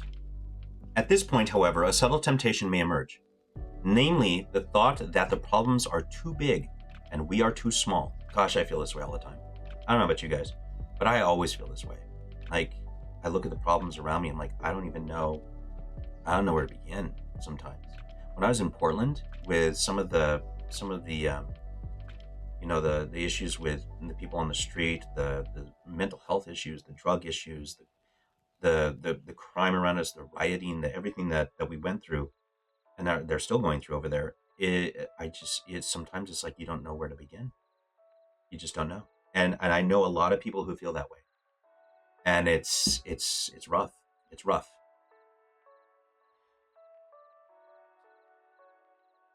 This is a polite form of resignation, often disguised as realism. Certainly not everyone has the same power to make a difference. There are those who govern, make investment decisions, lead institutions, conduct research, educate, produce or provide information, and then there are those who only seem to live their daily lives. Yet no one is without responsibility. We all have our own areas for action, and it is precisely there, and nowhere else, that we must choose whether to fuel the mentality of force, even if only through indifference, cynicism, lies, or hatred, or to preserve the mindset of peace with trust, moderation, closeness, and care. Yes, the people in power create structures. Yes, the people in power create structures of sin that constantly make us nihilistic about whether the good and truth we hope for is possible, so as to make us discard what is true and good. It's satanic. Yeah, you're exactly right, Ethan. Oh, I know. We're getting to the Tolkien shout out, which makes me extremely happy to hear. Here it is. Yeah, look at this. The 20th century Catholic author, J.R.R. Tolkien. Man, I love that our Holy Father is a nerd. Give me that. Give me more of that. Put it right into my veins. The 20th century Catholic author, J.R.R. Tolkien, in the words of a protagonist in one of his novels, describes our responsibility in this way. It is not our part to master all the tides of the world, but to do what is in us for the succor of those years wherein we are set, uprooting the evil in the fields that we know, so that those who live after may have clean earth to till. That would be Aloran, otherwise known as Mithrandir, otherwise known as Gandalf. Boy, that brings me joy. The civilization of love will not arise from a single or spectacular gesture. And actually, it's timely because this is what Lord of the Rings is about, right? Like, Tolkien had some very, very clear ideas of Catholic social teaching, and it is embedded everywhere in that text. So I challenge people, if you've never read Lord of the Rings, read it. If you've read Lord of the Rings, read it again. After you've read it again, read it again, and then that time read it and think about Catholic social teaching as you're reading the text. And it opens up a whole different world and interpretation of what Tolkien is investigating. He's investigating a lot of things, but it is woven in and out of the text everywhere. It's really quite beautiful and really enlightening in its own way. Fiction can do that. Fiction is a great vehicle for investigating these questions about humanity. I would actually suggest as well on the series that I'm a beta reader for, the Sun Eater series, because it addresses many of these questions as well very directly. So I highly recommend it. Christopher Rocchio, a good friend, has done an excellent job of doing the same thing in our own time, especially dealing with technology as well. The civilization of love will not arise from a single or spectacular gesture, but from the sum total of small and steadfast acts of fidelity that serve as a bulwark against dehumanization. For this reason, it is worthwhile pausing to reflect on some aspects of how we, each in our own way, can cooperate in building the civilization of love. Without presuming to exhaust this theme, I would like to propose 5 paths towards daily and public responsibility: the need to disarm words, building peace through justice, adopting the perspective of victims, cultivating a healthy realism, and reviving dialogue and multilateralism. Okay, let's see what the practical solutions are here. The need to disarm words, all right? The first contribution we can make towards a more humane civilization is to be mindful of our words. Let us disarm words, and we will help to disarm the world. I wonder what that citation is from. Let's look at that real quick. So that's 188.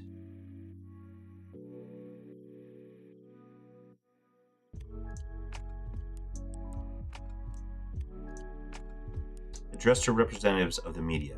Okay, so he's just referencing himself. Okay.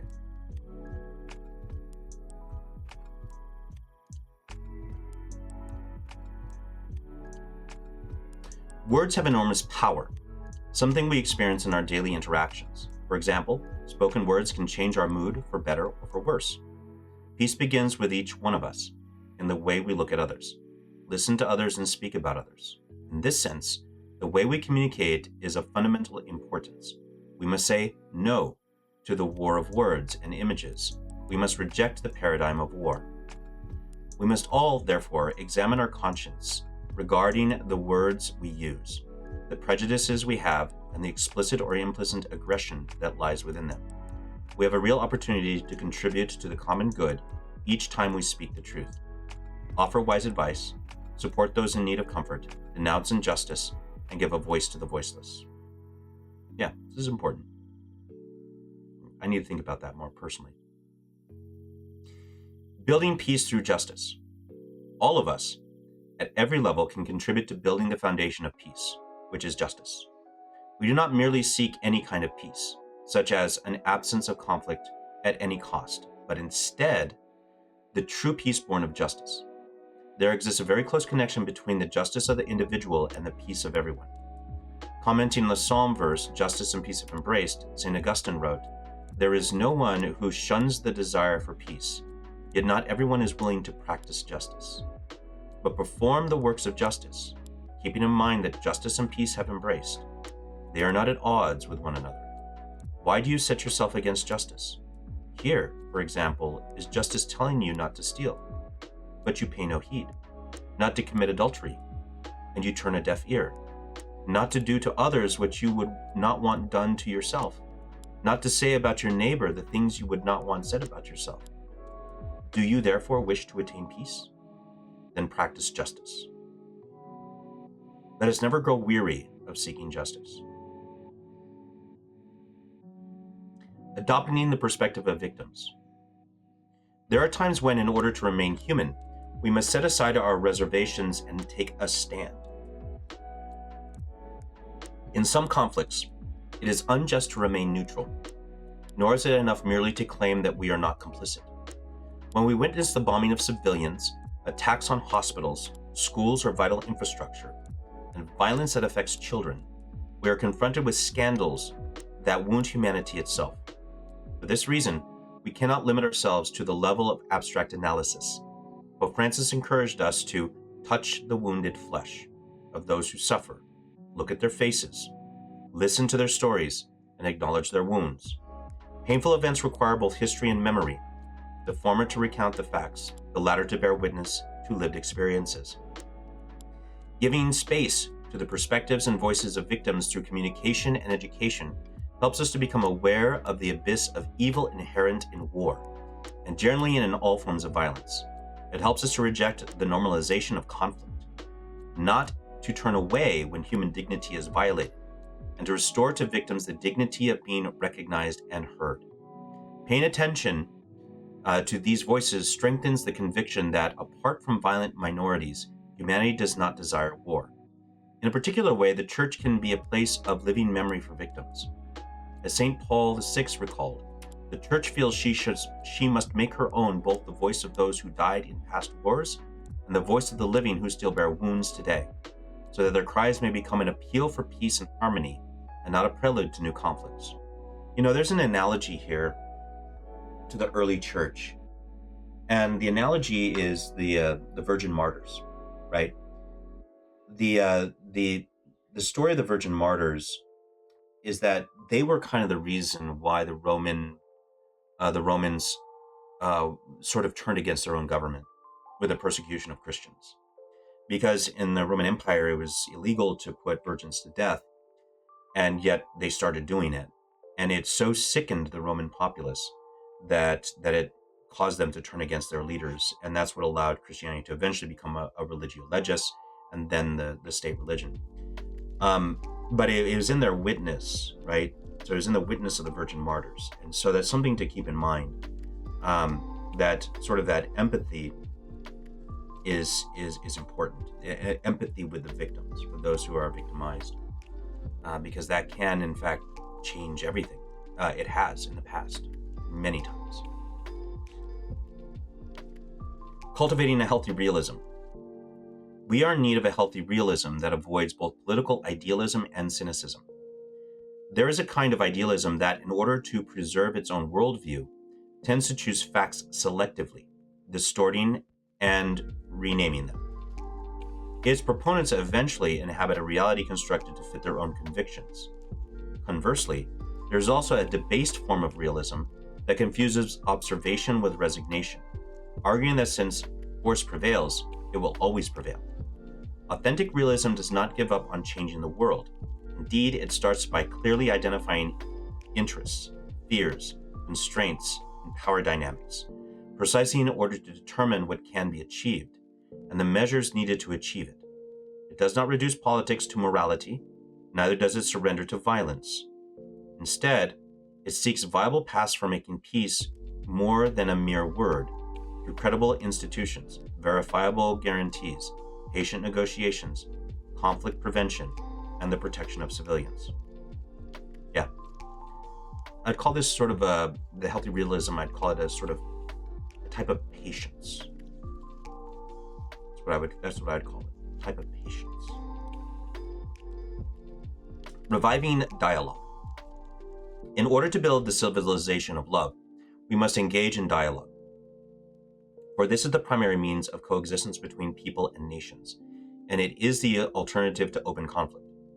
On the eve of the Second World War, Pius XII affirmed that nothing is lost with peace, whereas with war, everything can be lost.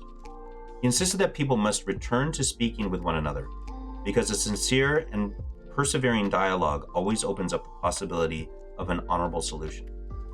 Indeed, dialogue is an ordinary part of human life and does not only concern relations between states. It involves acquiring an attitude that seeks to forge bonds of fraternity built on listening, an open demeanor, making time for each other, and even wasting time together. For if we experience authentic encounters with others, with those who are different, strangers and migrants, it becomes much more difficult even to imagine war. That's right, again, person-centered. At the political level, there is an urgent need to shift from the culture of power to a genuine culture of negotiation, in which dialogue and diplomacy become the standard means of resolving conflicts. Giorgio Lapira expressed the hope that the method of war be replaced by the method of peace, the method of negotiation, of encounter, of convergence, that is, the authentically human method. The awareness that all peoples share a common future demands that the culture of negotiation become an increasingly shared political and cultural commitment, capable of gradually leading humanity away from the cycle of violence. And it's the only way to do it, really. To those who have the honor and responsibility of governing, I would like to repeat the words that I spoke at the start of my pontificate. The peoples of our world desire peace, and to their leaders I appeal with all my heart. Let us meet, let us talk, let us negotiate. War is never inevitable. Weapons can and must be silenced, for they do not resolve problems but only increase them. Those who make history are the peacemakers, not those who sow seeds of suffering. Our neighbors are not first our enemies, but our fellow human beings, not criminals to be hated, but other men and women with whom we can speak. Let us reject the Manichaean notions so typical of that mindset of violence that divides the world into those who are good and those who are evil. Yeah, it's Gnostic. It's Manichaean. Absolutely.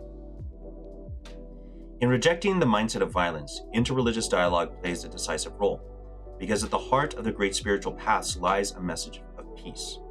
Whereas those who use the name of God to legitimize terrorism, violence, or war betray his true nature. For to fight in the name of religion means attacking religion itself. Spirit of Assisi, evoked by St. John Paul II and carried forward by Pope Francis, for example, through his dialogue with the Grand Imam of Al-Azhar, shows that believers can draw upon the most authentic sources of their particular spiritual traditions, where there is no room for sanctified hatred. The necessity of diplomacy and multilateralism. In international relations, dialogue is an irreplaceable diplomatic tool for preventing conflicts and rebuilding bonds of trust. Faced with the impulsive broadcasts, aggressive rhetoric, and power politics that characterize our time, the vocation of diplomacy is to foster dialogue with all parties, including those interlocutors considered less convenient or not considered legitimized to negotiate. Therefore, every ounce of humility and patience should be employed in order to nurture even the faintest signs of goodwill among parties in conflict, so as to advance the process of peace. As I said earlier, this culture of negotiation of diplomacy needs to be restored, and the professionals that do that for a living need to be supported and promoted. Cyberspace too has become a battleground. Cyber attacks, data manipulation, and campaigns of influence, orchestrated with the help of AI, can destabilize entire countries, even before open armed conflict erupts. Moreover, in this area, the attribution of responsibility is often uncertain. When it is unclear who carried out an attack, the risk of disproportionate reaction, miscalculation, and escalation increases. For this reason, diplomacy must be capable of operating effectively in this new environment, negotiating shared regulations on the use of digital technologies in order to protect civilians and the most vulnerable from invisible yet real forms of violence. International organizations, particularly the United Nations, are essential instruments for promoting a civilization of love, where they can foster dialogue among nations and promote the peaceful resolution of conflicts, the integral development of peoples, the protection of the most vulnerable, disarmament, and the care of creation. Through such efforts, the international community can work to reduce inequalities, defend the rights of refugees and minorities, reallocate resources from military spending to human development, and protect our common home. The Holy See supports and accompanies these endeavors, while also recognizing that the current weaknesses of the UN and the international political system reveal the need for profound reforms. This is not simply a question of technical adjustments, but the crisis of convictions and values that also concerns the ethical foundations of nations makes it more difficult to direct multilateralism toward the true common good. He's not wrong on all of that. It's needed, and it's also flawed and broken, and there needs to be a lot of work done. A lot of reform needs to happen. In the international context, the Holy See's diplomacy adopts the Gospel's principles. And just so you're aware, if you don't know this, the Holy See has formal diplomatic relations with more states than any other nation. So we have formal diplomatic relations with ambassadors, we call nuncios, with more nations than any other country in the world. So, and other like NGOs and other organizations and whatnot. And so we work really hard to try to make this a reality, and in a very practical way. So this is not just pie in the sky thinking. This is work that we have already been doing. In the international context, the Holy See's diplomacy adopts the Gospel's principle of mercy as a concrete criterion for political action. This is one of the ways in which the Holy See places itself at the service of humanity, thereby appealing to consciences in the name of charity and truth, defending the dignity of every person and speaking up on behalf of the poor, migrants, and victims of war. In this way, papal diplomacy expresses the Catholicity of the Church and contributes to the building of a civilization of love, where even new technologies can be oriented toward the common good. Praying and hoping. These avenues for exercising responsibility are sustained by prayer, and in turn nourish prayer. Indeed, for each of us, peace primarily comes from God, God who loves us all unconditionally. It is a gift given by Jesus to his disciples on the day of Easter. Peace be with you. It is the peace of the risen Christ, a peace that is unarmed and disarming, humble and persevering. With these words, I greet the Church and the world on the day of my election to the See of Peter. I wish to repeat them now and to invite everyone to pray for this gift. Let us never tire of praying for peace and of committing ourselves to achieving it in our relationship and in society. All right, we got a break coming up in about 30 seconds, and we're at the conclusion. So here we are. We're right there. All right, we're good.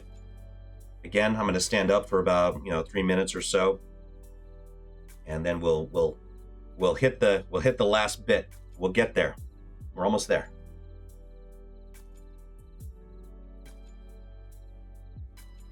All right.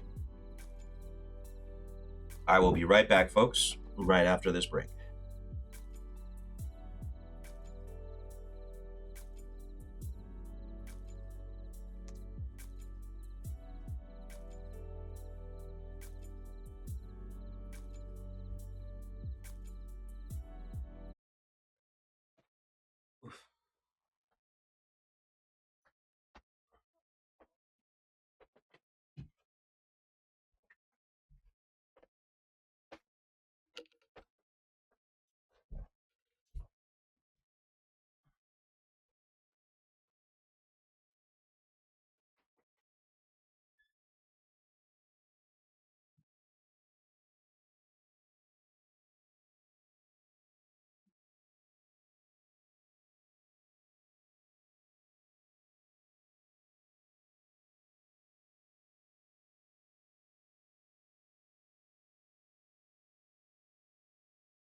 All right. Here we go. The final stretch. I got some water. Got everything prepared. We're going to make this happen.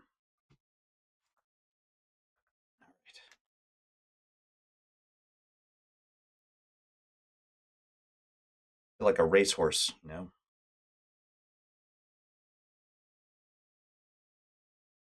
Favorite underrated New Mexican dish? Quelites.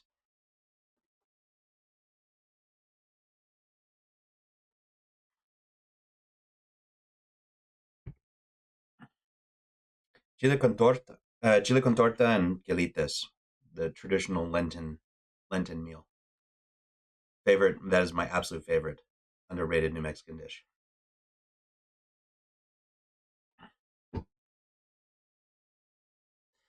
All right.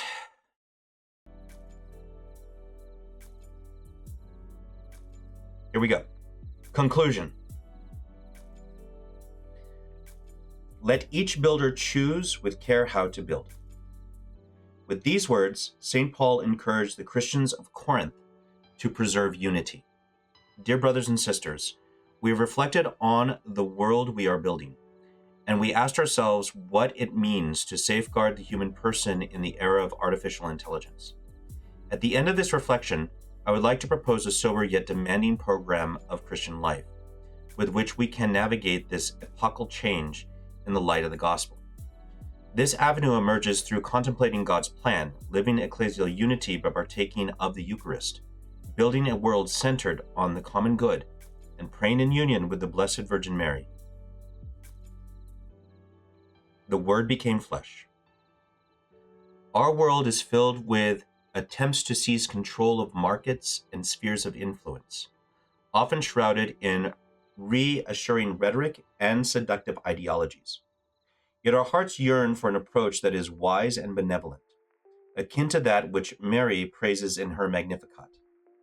When she proclaims that God's mercy extends in every generation to those who fear him, this plan of mercy continues to unfold throughout history today, even amid the rapid and unsettling changes brought by algorithms and global networks, and it becomes a compass in the digital era for living our lives according to the gospel. At the heart of everything is the mystery of the Incarnation, the Word who became flesh and dwelt among us. The flesh of the Son, poor and vulnerable, evokes the flesh of so many brothers and sisters stripped of their dignity and reduced to silence. Through the Lord's closeness, the gift of peace enters into the world in a paradoxical way.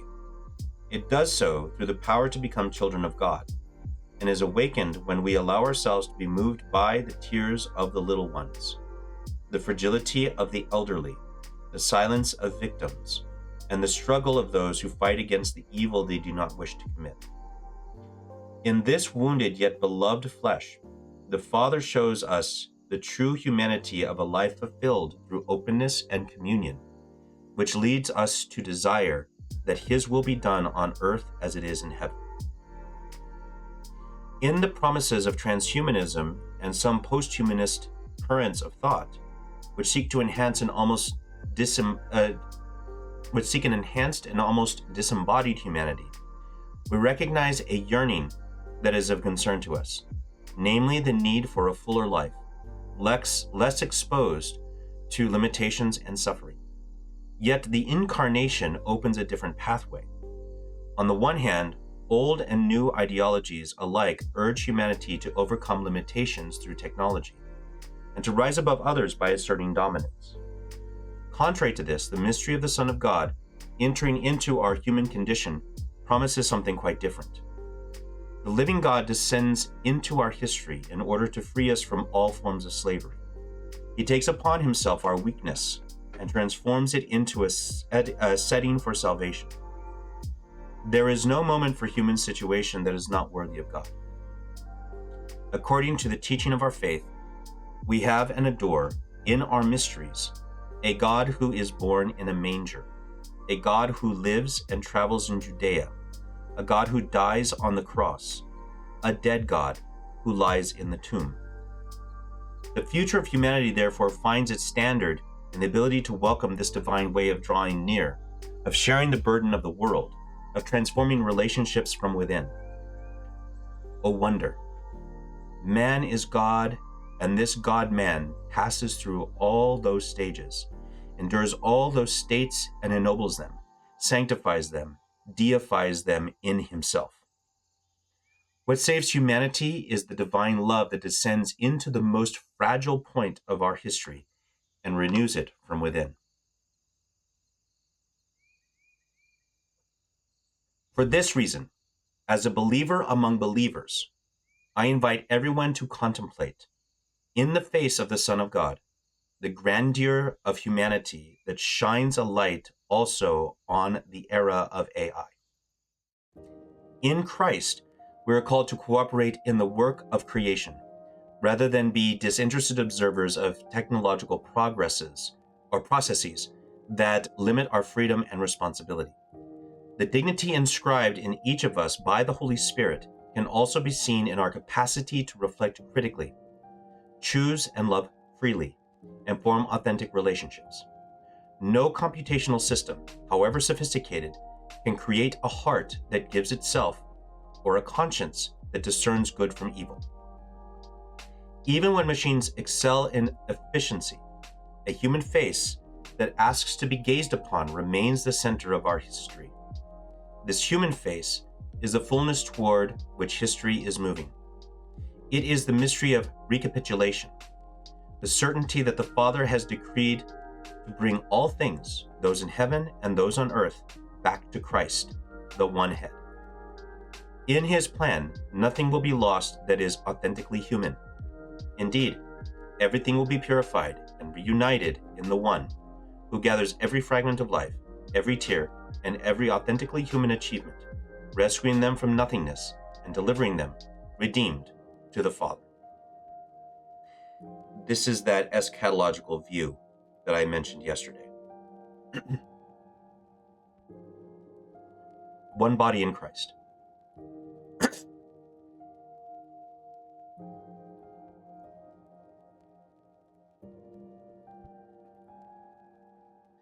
The spirituality that we need is a Eucharistic spirituality. That is, a spirituality of ecclesial unity and love. The Incarnation and the Paschal Mystery reveal God entering into our human condition and transforming it through the gift of himself. This gift remains present and active in the Eucharist, in which the Lord gives himself and gathers the church together, so that his offering becomes the principle of unity and source of new life. It is from this communion that Christian solidarity also arises, since union with Christ is also union with all those to whom he gives himself. As St. Augustine explains to the new Christians of his local church, the bread and wine on the altar are the sacrament of the unity of the faithful in Christ. What is seen is a mere physical likeness. What is grasped bears spiritual fruit. So now, if you want to understand the body of Christ, listen to the Apostle Paul speaking to the faithful. Together, you are the body of Christ. If you are the body and members of Christ, then it is your sacrament that is placed on the table of the Lord. It is your sacrament that you receive.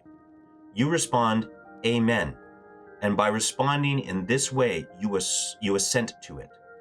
For you hear the words, the body of Christ, and respond, Amen. Be then a member of the body of Christ, that your Amen may be true. This reminds me, I was talking to one of our older fathers who's now deceased, Father Duffner. And I was going to give a talk to a group of young adults. I wasn't sure exactly what I wanted to talk about. And I asked him, I said, Father Paul, if you were to give a talk to young adults, what would you tell them? And he just sat there for a second. He was in his wheelchair and he sat there and he said, make your actions match your words. Make your words match your belief. Okay. That's the task. And that's what St. Augustine is saying here. The Amen that we say in the liturgy, the body we eat and the blood we drink, shape our entire lives. The Eucharist is an extremely personal encounter with the Lord, and yet never simply an act of individual piety. In the Eucharist, we find a visible manifestation of the reality that we are the Church of Christ, his members, his body. We are brothers and sisters in him, and in Christ, though many and diverse, we are one. In illo uno unum. The Eucharist opens us to justice and sharing, with a preferential concern for those who are burdened by poverty or marginalization. And while new economic and technological networks can generate exclusion, isolation, and dependencies, the Church, nourished by the Eucharist, is called to make visible a different paradigm, one that preserves human connections, gives a voice to the invisible, and ensures that processes are aimed at respecting people's dignity. The construction site of our time. The spirituality I wish to commend is that of the wise architect, who, driven by hope for the kingdom of God, is committed to building the world for the common good. As I mentioned at the beginning of this reflection, the task of building in our time must place our relationship with God at its center. Our rule must be the acceptance of human limitations as a natural and positive reality, and should be characterized by shared responsibility and a language characterized by the gospel.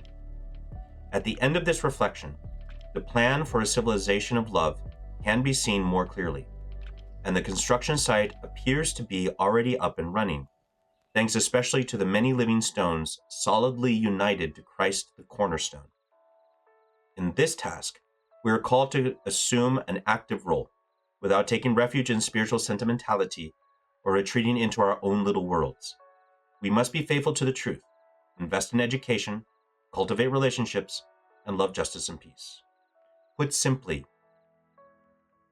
to live out the Christian life well, to actually be conformed to Christ, we can't just live the faith in our heads, right?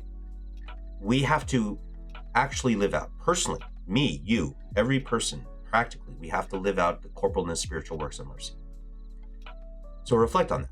Like say, okay, these are the corporal and spiritual works of mercy. To what degree am I actually doing these things? We can't just let Christianity be sentimental. Let us remain faithful to the truth. Living amid incessant flows of information, opinions, and images, we know how easy it can be to influence decisions and preferences through increasingly sophisticated algorithms. In this context, it is imperative to cultivate hearts that love the truth, prefer what is right despite the most appealing content, and pursue wisdom rather than immediate results. We must always keep before us the truth about God and humanity, just as Christ has revealed them to us. We must lay aside an individualistic and technical view of humanity, as if reality were mere matter to be shaped according to selfish interests, whether individual or collective. Instead, let us cultivate what Pope Francis called a situated anthropocentrism, which recognizes the human being as a creature embedded in a network of relationships with other living beings and with all of creation. Fidelity to the truth requires integrating the possibilities offered by technology within a framework marked by wisdom, which is capable of safeguarding both the dignity of each person and the future of our common home. Again, person-centered, as we keep saying, coming back to this person-centered world, framework, whatever. Let us invest in education, beginning with ourselves. We all need to learn how to engage with the digital world in a human way, as an integral part of our education in the faith, and in a life lived according to the gospel. Hopefully we're doing that right here, right? Indeed, we must consider the digital world as a new continent to be evangelized. I said that earlier, right? John Paul II. One that requires generous missionaries who are mature in the faith. In a particular way, we need adults to rediscover their vocation as artisans of education, prepared to work patiently each day with the support of extensive and shared educational partnerships. In fact, I'm a senior fellow for the Albertus Magnus Institute, and this is part of what their whole project is. It's worth looking into. It's the Albertus Magnus Institute.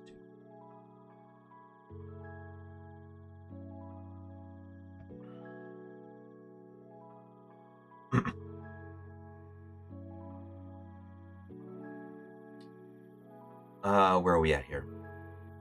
Today, accompanying children and young people in using technology for developing responsible relationships, helping them to recognize the risks and choose what fosters inner freedom, is a concrete form of charity and will safeguard their dignity. Teaching new generations that technological evolution does not follow a predetermined path, but can be guided by personal and collective responsibility, constitutes one of the most valuable services to the common good. Agreed. Let us cultivate relationships. Yes. In an era that favors speed and fragmentation, the human person still yearns to receive care and recognition from attentive minds, kind words, and hands capable of tenderness. The digital culture multiplies connections and offers new opportunities for interaction. Yet, the human heart retains an irrevocable need for genuine closeness. I invite everyone to cherish places and times where physical presence remains crucial, such as shared meals, Christian community gatherings, time spent with the lonely and serving the poor. These are signs of a humanity that continues to believe that every person's body is a dwelling place of God and a temple of the Holy Spirit. It is precisely this covenant between glory and fragility that becomes a criterion for evaluating the anthropological models offered by contemporary culture. And I would add to this, the enemy has precisely one tactic, and he is always trying to employ this tactic in various ways, but it's one tactic, that is to isolate and lead to despair. This is what the enemy does, to isolate us and lead us to despair. And so we have to resist that isolation.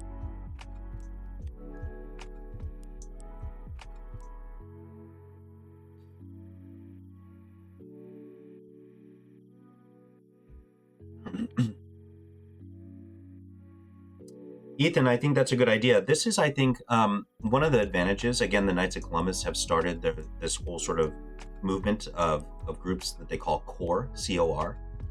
And this is a great opportunity for that, right? Guys get together in person, and it's faith, it's fraternity, and it's formation. And it's excellent. Or as I translated it, it's guys being dudes with Jesus, pretty much. It's very unstructured, but it's very, very profound and very good. We have 2 groups here at the parish, and we keep building it more and more within our state. Yeah, well, start bringing in the younger gens. We need more younger gens involved with these things. And I think a good size is about 8 to 10, 8 to 12, and then you form another group, right? You just keep forming groups so that they stay relatively small to medium sized.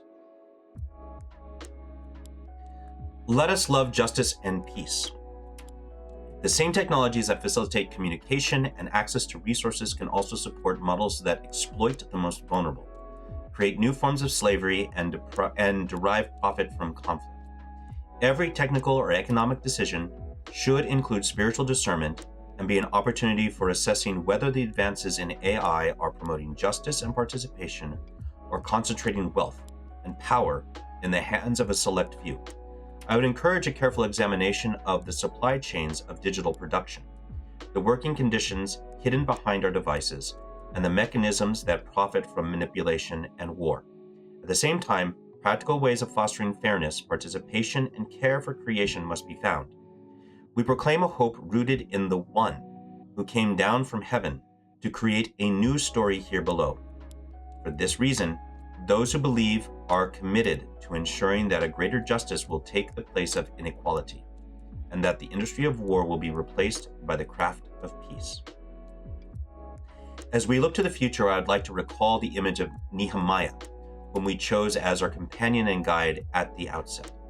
Nehemiah heard the cry of a devastated city, brought the pain to prayer, discerned before God, asked for help, received permission to return, organized the work, confronted internal and external resistance, and rebuilt the walls of Jerusalem with the assistance of the people, brick by brick.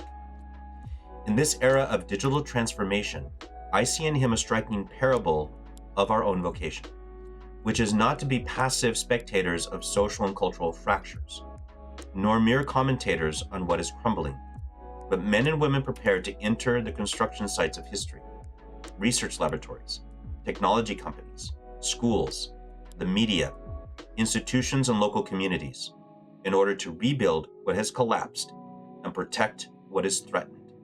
Like Nehemiah, we too are called to unite listening and courage, prayer and responsibility, so that even when a technocratic mentality or partisan interests seem to prevail, the human city may become a more fitting place to live. The image of rebuilding Jerusalem evokes the New Testament promise of the Holy City, which is given to us first and foremost as a gift. In the book of Revelation, the New Jerusalem descends as a gift for all God's people, prepared as a bride adorned for her husband. The walls of Jerusalem are no longer defensive fortifications, but the precious adornments of the bride of the Lamb. Its gates, which Nehemiah guarded so diligently, remain permanently open to all nations. God's presence offers light and life to all. The city is a new Eden, with its living water offered to the thirsty, and its tree of life, whose leaves are for the healing of the nations. As we await its fulfillment, this vision is set before us as an encouragement, a call to overcome our divisions and to work together. For this is the way of Jesus Christ, yesterday, today, and forever.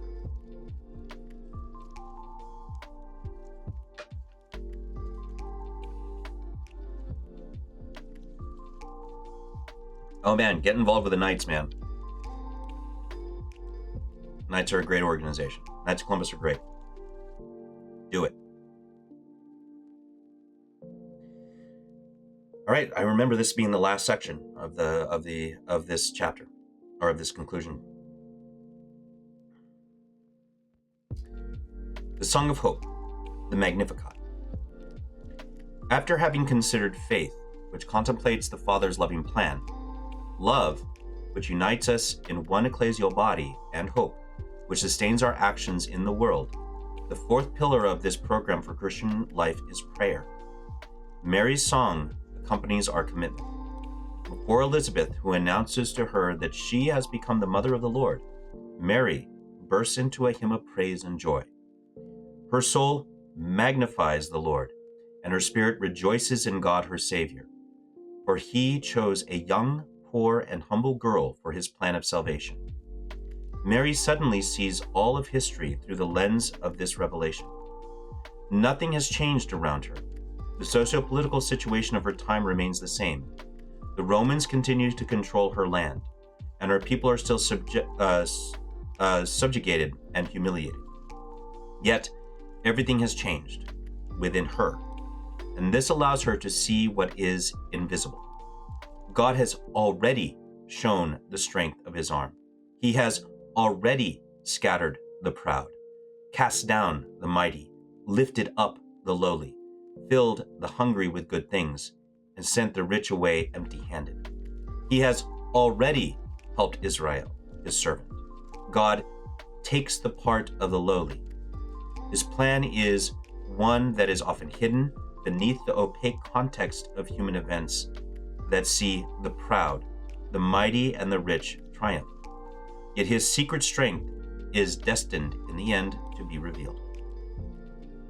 The Blessed Virgin Mary not only teaches us to recognize God's invisible work, but also directs our gaze to the points at which humanity is broken and the world becomes distorted. The contrast between the humble and the powerful, the poor and the rich, the satiated and the hungry, teaching us to look at the world from a lower position, through the eyes of those who suffer rather than the mighty, to view history through the eyes of the little ones rather than through the perspective of the powerful, to interpret the events of history from the viewpoint of the widow, the orphan, the stranger, the wounded child, the exile, and the fugitive. The Blessed Virgin thus becomes poet and prophetess of redemption, because on her lips is proclaimed the strongest and most innovative hymn ever articulated, the Magnificat. It is she who reveals the transformative vision of the Christian economy, the historical and social result that still draws its origin and strength from Christianity.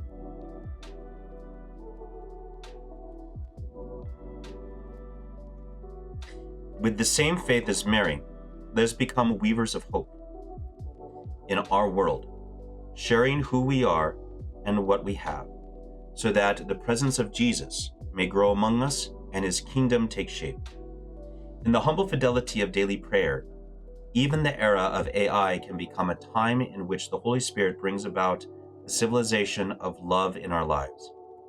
Indeed, the Lord continues to make all things new and offers every era the possibility of becoming part of salvation history in the light of the Incarnation.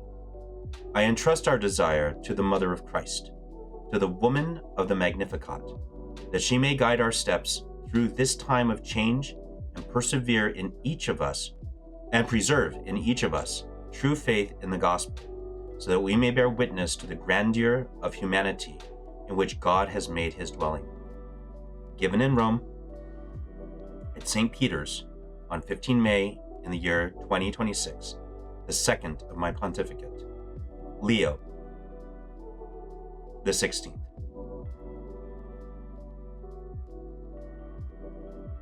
Yeah.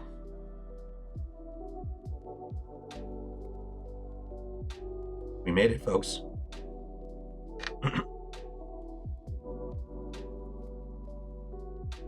That was good. The Holy Father did a good job. There's a lot here. And there's a lot, I think, that's going to be derived from this, which is, I think, the plan. Now what I'd like to do before we end the stream. Yeah, clearly the best encyclical of his pontificate so far. Indeed. Indeed. Indeed. I want to go back to the very top here. Let's go to the normal view. There is a section here that is Zoink. Multimedia. So I want to see if it links to what I hope it links to.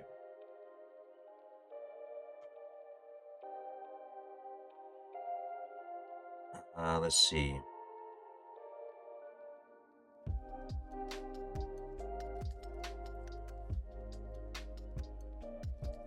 Now tell me if this is too loud, because I'm probably going to have a hard time hearing this. I don't know what's going on with my audio right now. Let me close this out. All right, so I'm going to shut that down. Let's bring up Safari. Let's open this on YouTube. And that's him just signing the deal. But that's not what I want. What I want is the presentation. So this is like a 2-hour presentation. I'm not interested in all of it. What I do want to look at is the section where the guy who built sort of the AI magisterium, not AI, where he gives his commentary. So let's see if we can find that. Right, Cardinal Parolin doing his thing. The Holy Father saying his stuff. That's the video we watched earlier. That's, Tuco.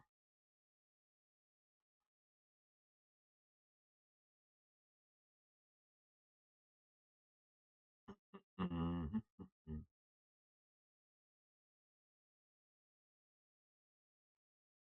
Carolyn, her. I don't know who that is.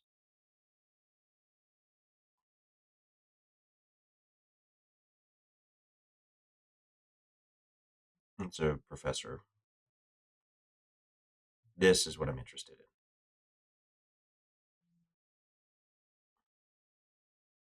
Dell'intelligenza artificiale, I still riconosciuto a can't hear livello this for some reason. So internazionale I'm going per to il take this suo off and lavoro try and get it to go through the main system here.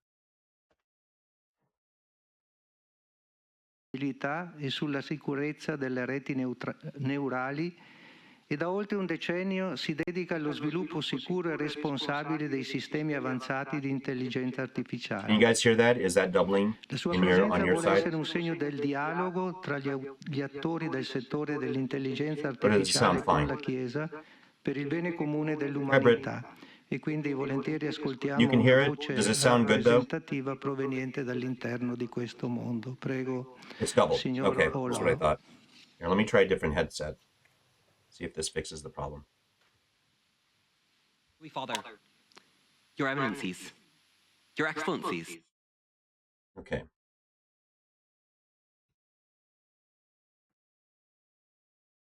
This is the part that I want to hear. I'm most interested in.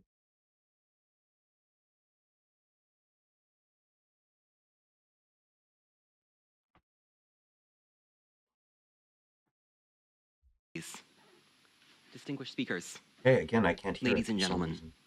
Oh, good I know morning why to I you can't all. hear it now. It's an honor Let's to be here pause today. this real quick. I need to add this device.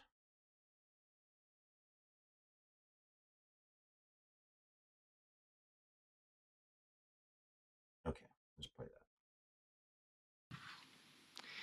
I want to begin with something that may sound strange, There we go. coming from the co-founder of an AI company, and someone who chose this work out of a desire to help things go well for humanity. Every frontier AI lab, including Anthropic, operates inside a set of incentives and constraints that can sometimes conflict with doing the right thing. The pressure to stay commercially viable and to stay at the frontier of research. Geopolitical pressure and the older, plainer pressures of pride and ambition. No matter how sincerely any of us intend to do the right thing, and I believe many of us do, we will always be influenced by those incentives. That is why, if we want this technology to go well, it is enormously important that there be people outside those incentives. People who care about things going well, who are paying close attention, who are willing to say hard things and insist on safety, who are willing to be our earnest, thoughtful critics. It is through dialogue and mutual effort, through the push and pull, that humanity will achieve great things. That is what I see in Magnifica Humanitas. And it is why I am grateful to His Holiness and to the Church for taking up this work of discernment. We dwell so often on what divides us, but humanity, full of dignity and conscience, has so much common ground. In conversations we at Anthropic have had with faith leaders and cultural leaders, we have found one shared and deeply held conviction.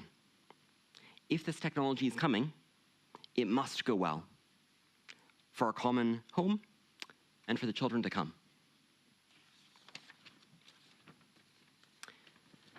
Some might believe that matters of AI are best handled by computer scientists like myself. They are mistaken. The questions raised by AI are bigger than the AI research community, not just in their implications, but also in their nature. AI systems are not engineered the way a bridge or an airplane is engineered. We understand an airplane because we... So this is important to point out. It's very important to know. I don't think people fully grasp what he's about to say about the way in which AI is constructed and works. This is why it's different. It's a different technology that needs different frameworks and different ways to analyze. And I think the Holy Father's done a good job of incorporating this understanding about AI into the encyclical. So you'll see what he's going to say here. Designed every part of it, and we understand the physics that act on it. AI models are not like that. They are grown on a structure roughly modeled after the brain, on an enormous inheritance of human thought and speech. And what is grown is far more subtle, odd, and beautiful than science fiction prepared us for.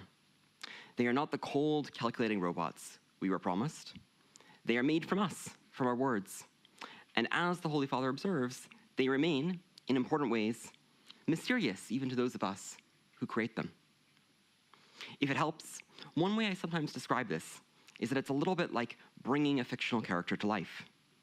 And now we're entering an extraordinary world where those fictional characters speak to us, do work, have jobs.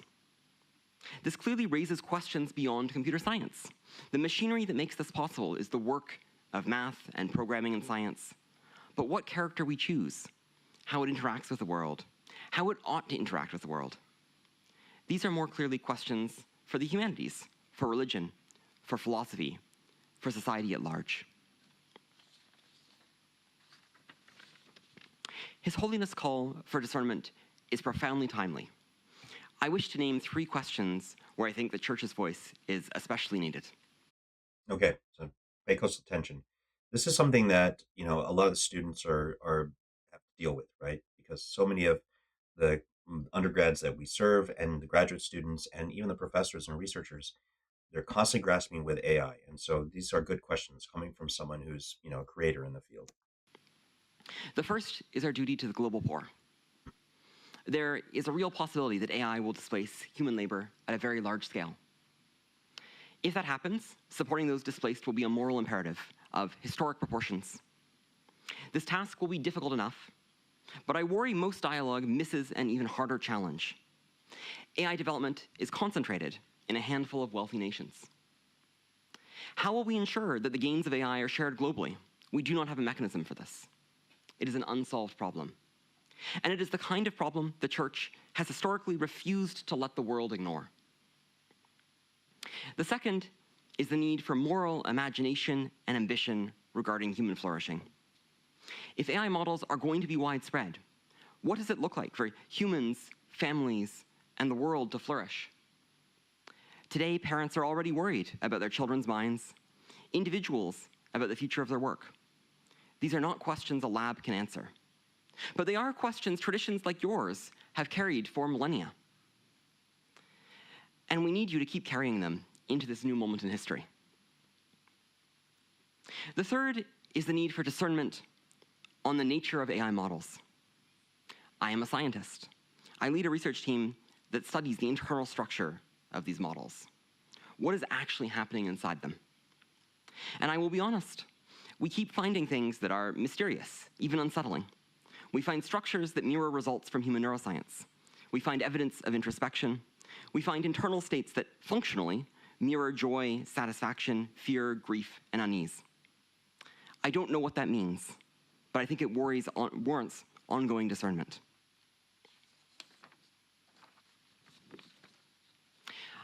I'd like to close with a request. We need more of the world, religious communities, civil society, scholars, governments, and indeed all people of goodwill, to do what. By the way, that Dominican right there, I think that's Briscoe. Pretty sure it kind of looks like him from the back of the side of the beard. If so, that's cool. His Holiness has done here. To take seriously, to look From the Eastern closely, Province. and to push events in a better direction.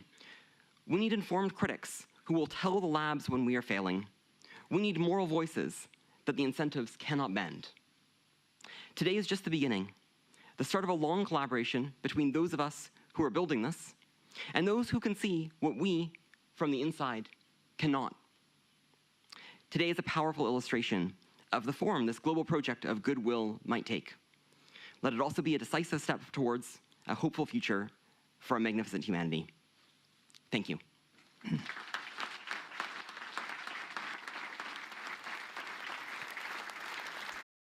All right. That's what I wanted to see sort of after reading the encyclical and commenting on it, thinking about it a little bit, in this early stage. I thought it was important to sort of look at that. So, yeah. Yeah, I think that's great. Okay. Actually, let me bring that back up. I should probably link to the video, huh? So let's go to their thing here, so that I put this in the bod so that it's linked. Let's see, this is it. All right. So I will copy that link. There we go. All right. So folks, we did a good job. It only took 10 hours. So that's awesome. All right. Well, God bless you guys. I hope this is thought-provoking and that you share this with others, and that you yourselves are able to sort of think about this and wrestle with some of these questions that the Holy Father has brought up, because I think they're very important. And this will serve for a lot of good sort of development going forward, I think, some theological reflection. The work of theologians and philosophers going forward based upon different themes that were brought into this document, I think will be very interesting to see going forward. I really want to see in particular my friend Dr. Ed Fazer, what he has to say, particularly with the just war aspects, and how to incorporate those principles into a larger framework for developing just war further, because man, it's desperately needed. Yeah, I know this could have definitely been another charity stream. I actually thought about that. Oh, which reminds me, I've set a personal date for myself for the next charity stream. So fair enough. Yeah. Likewise. I mean, I'm not subscribed, but I do watch. So I'm interested to see what he's saying, because he's got a pulse on a certain group of the population that I am interested in because of the work that I do. In any case, yeah, yeah. Let me tell you guys what I have planned here. So the next actual charity stream will be a Monday, because that's the only day that I could do it. So that will be June the 29th, Monday, June the 29th. So I'll do an all day charity stream on that date. So you can mark your calendars for that. Save your pecunia, Latin for money. Save your for that, so that we can continue to support the work here at the campus ministry for the University of Utah, St. Catherine's. All right. Fantastic. God bless you guys. Have a good time. I might be on later on.